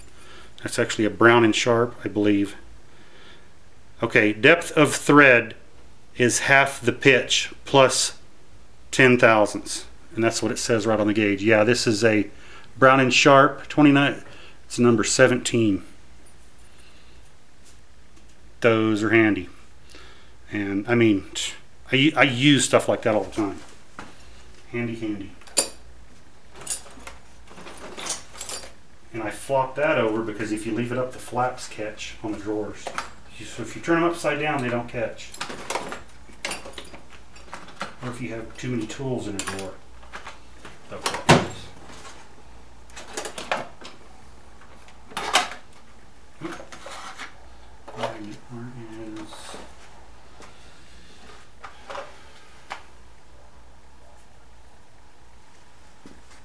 a must-have tool, Blue Wolf, if you're doing metalworking.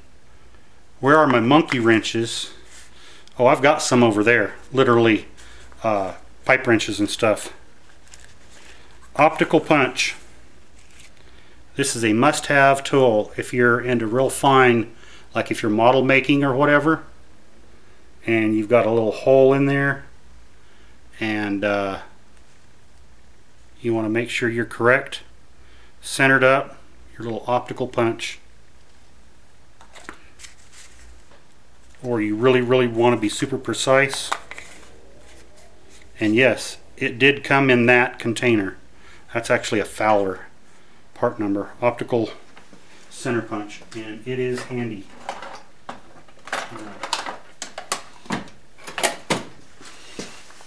Oh, let's see. It still kind of bugs me what I did with that.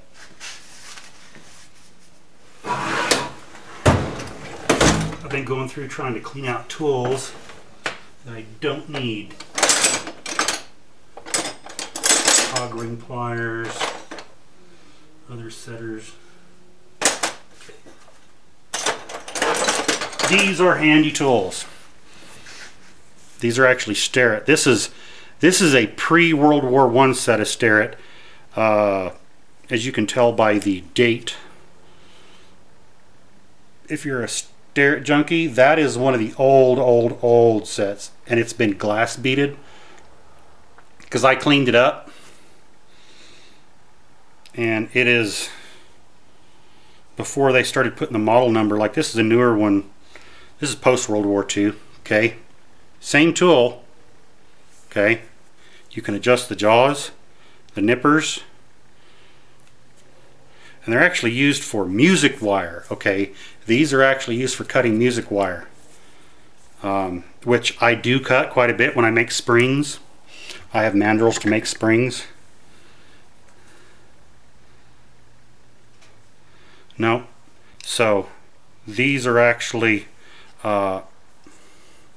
very handy, and you can actually adjust how far they close if you need them to, and you can adjust these back. There's several adjustments here, but yeah, these are patterned September 1896 to November 1899 LS Starrett. So this is when they first started making tools. You know, this is the post. It's the Starrett number 1 5.5 inch. You know, these were, you could tell they were color case hardened. It's been used quite a bit. I mean, you can tell evidence of it in here. Back when color case hardening was inexpensive. Nowadays it's cost prohibitive, but I use that stuff all the time. Those actually cut wire, piano wire, for making springs way better than, because the way they're beveled and cut. The other with like side cutters or bullnose pliers, when you cut it, sometimes the end of the wire wants to like do this for whatever reason. These do it perfect, come in from both sides, equal pressure, and so when you're making springs to like, and I got mandrels to make different size springs for different things, you know, gunsmithing, whatever, I always go to these. I have better luck. It fits inside the mandrels net. If you use the others, for whatever reason, it spreads it real bad. Why, I don't know. And then you got to go back, and the wire won't fit inside the mandrel hole correct. So those are handy to have, especially if you have to make springs for things. Very handy. All right, let's see where we're at on the questions. Try piano wire, pipe organs. Yeah. American brand signs. Yep, piano wire. Yeah, I've got a whole bunch over there that I use for making springs and mandrels. Matter of fact, I wonder if I have my mandrels, or if they're over there. I think they're over there. Yep. So that's stuff for another time. All right, guys. I think what I'm going to do is I'm going to wrap up the live feed. I know, depending on where you're at. And Blue Wolf, where are you at anyway? Out of curiosity. I know Mature Patriot was in East Tennessee. Where are you at? Yep, I have stuff to make flat and round springs on a lot of gunsmithing stuff. I have had to make flat or round springs because they just weren't available. Or my all-time favorite, you ordered a special spring in or whatever, or you took something apart, not just firearms, but things with springs, and you don't know what's in there, and you hear and a spring just shot, you know, and you're like, oh, and it's like somewhere in the garage behind, who knows, I've been through this before. And I was like, oh. And it was like, I had 2 of them. I had ordered them in. I went, okay, so I'm going to go ahead, before I accidentally lose the other one, let's make another one, copy it. Make the mandrel out of wood. See, I've got some little mandrels that are, actually they're right here. I had to think about where they were.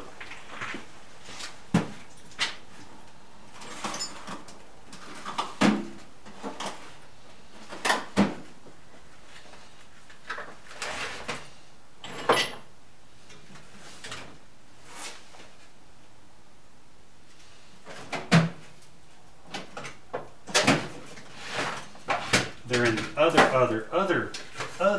toolbox.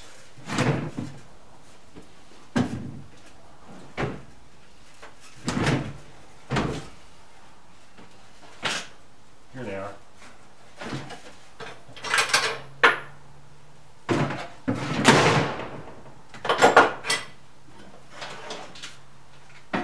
These are handy, and I suggest you get a set. I bought 2 sets, as a matter of fact, when I got these. Okay, so you can get these actually from Micromark. Okay, you know they're out of New Jersey. You actually, okay, they're very, very handy. You put them in a drill, and I'll just grab this one because it's large and easy to see.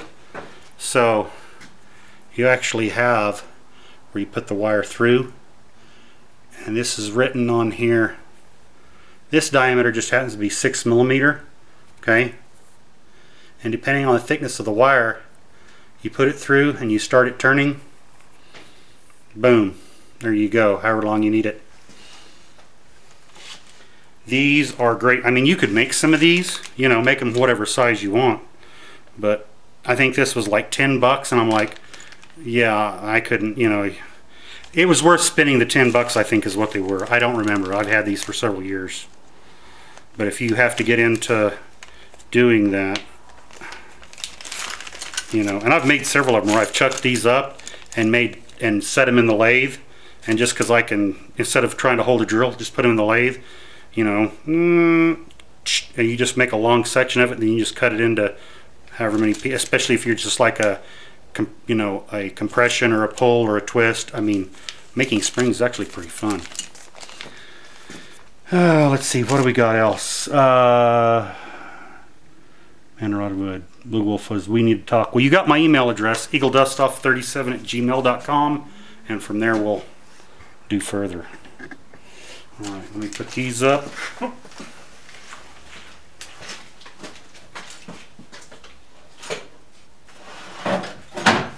Alright, going to turn that off.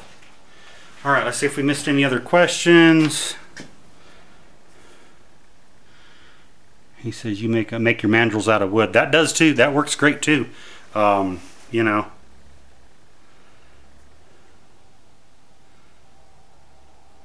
Yeah, from 9 to 10 millimeter, yep. You can make all sorts of ones. There's some that I've made before that had to be like a cone shaped, and so I actually made the mandrel, turned it like cone shaped so I could go from like one size to another. Yeah, I've done that before too. So I think this is cool now. Yeah, it's actually cool to the, this is actually cool to the touch now. Alright, where are we? Yeah, it's actually cool to the touch. Let's move this out of the way. It's like while we're here, and we're gonna do it tonight. Okay, this is cool. So let's, you're going to get to watch the rest of this. Man, I got that sucker locked in. There we go. All right.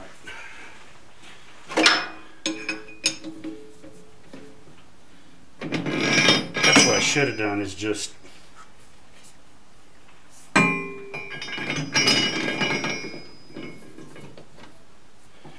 get one side straight, you can get the other side pretty straight. Let's see where we're at with this now.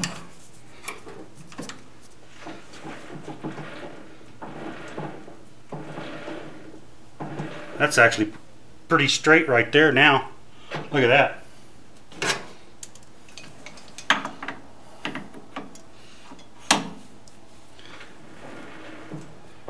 That's actually pretty damn close. Let's go over here to the...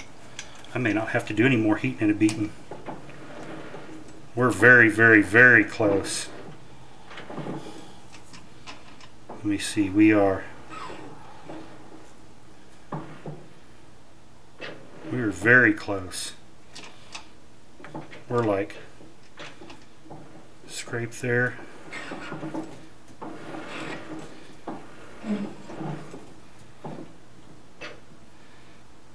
I don't even know if I want to heat that up and smack it around. I think I may.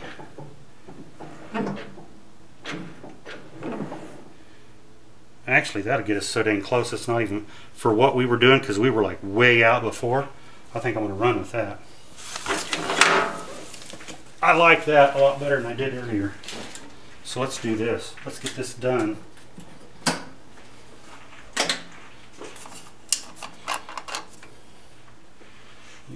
Low, we're going to do locked in.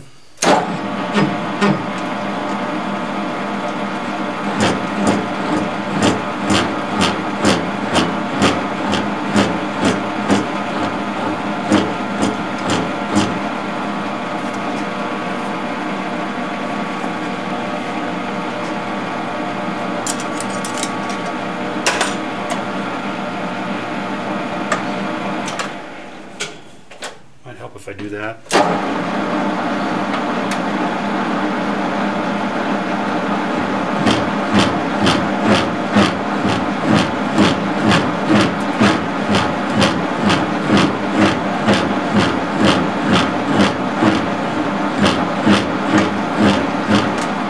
Let's go even slower and play you the song of my people. Hey, chatter, chatter, chatter, chatter.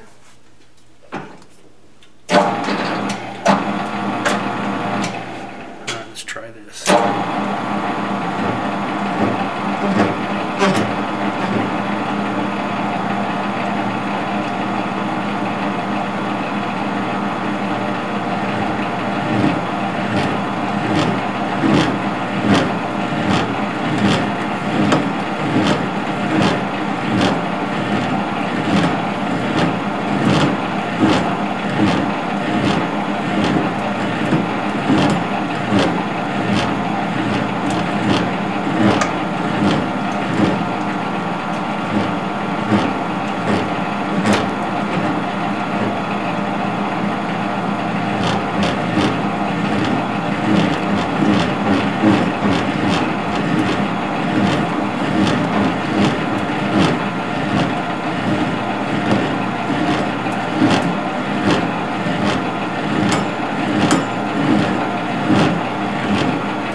That insert just like pop around like it was loose? Or am I hearing things? No, that's just... Alright.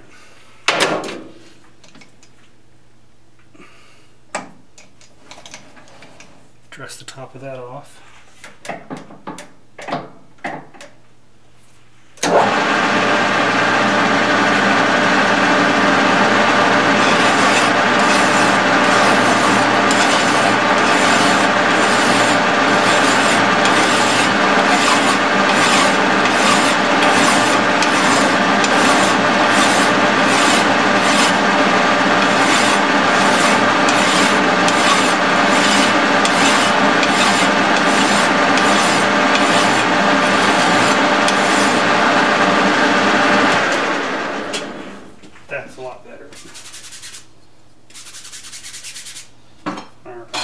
Now let's go back to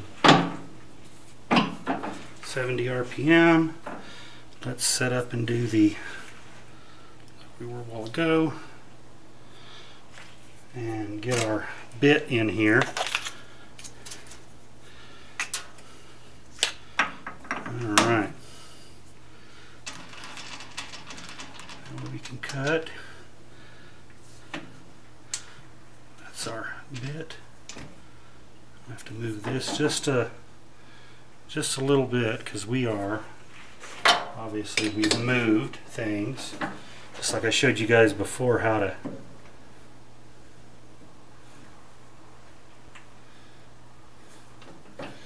line up, get in the middle of our thread. Tighten the back. And let's make sure that well,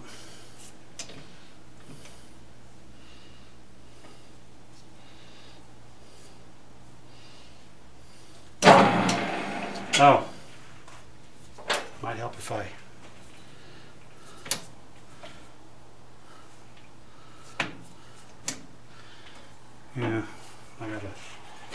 I didn't have the shaft locked in right.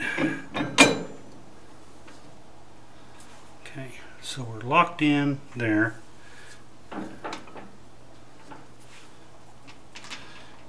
Bottom of the thread.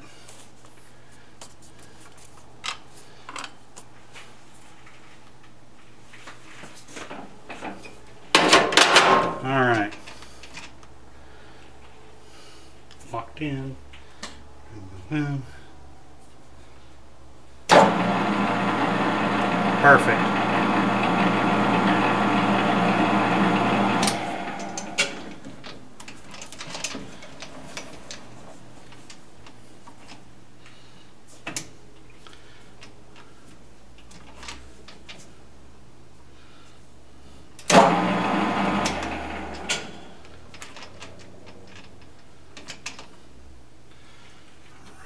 Let's get our cutting oil on here and get the rest of these cut. Get this done.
We're like right there, about ready to get it.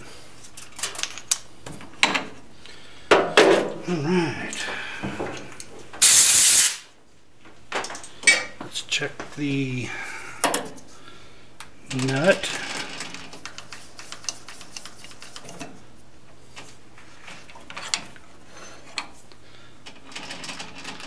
Make sure we're going to work. Let's see. Question: when you talk, I make them on wood. Heat treat the wood burns. Yep. Do you indicate, Adam? Yeah.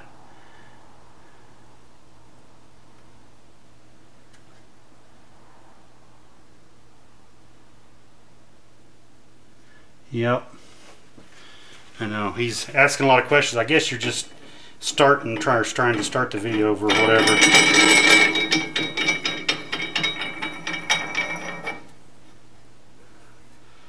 little bit more to go. And it's the OD, I can tell from this other section here. So I'm gonna have to cut the OD down. Thread's right, I just need there's a little high spot there. But anyway, I digress. I'm gonna futz with that later. Get this set. Oh, let's do that and then crank in. There we go. All right, so there we go. Lots going on. Yeah, definitely get a hold of me, Blue Wolf. So I know the video's been running for a while. Lots going on. Like I said, bear with me, guys. I've got a lot of standalone videos I am going to be uploading, but you know, on the weekends I like to do a live feed to talk with you guys and gals. So I think I'm going to call it a end for the night. You know the deal. eagledustoff37@gmail.com. How is he is? I guess I missed your question, Blue Wolf.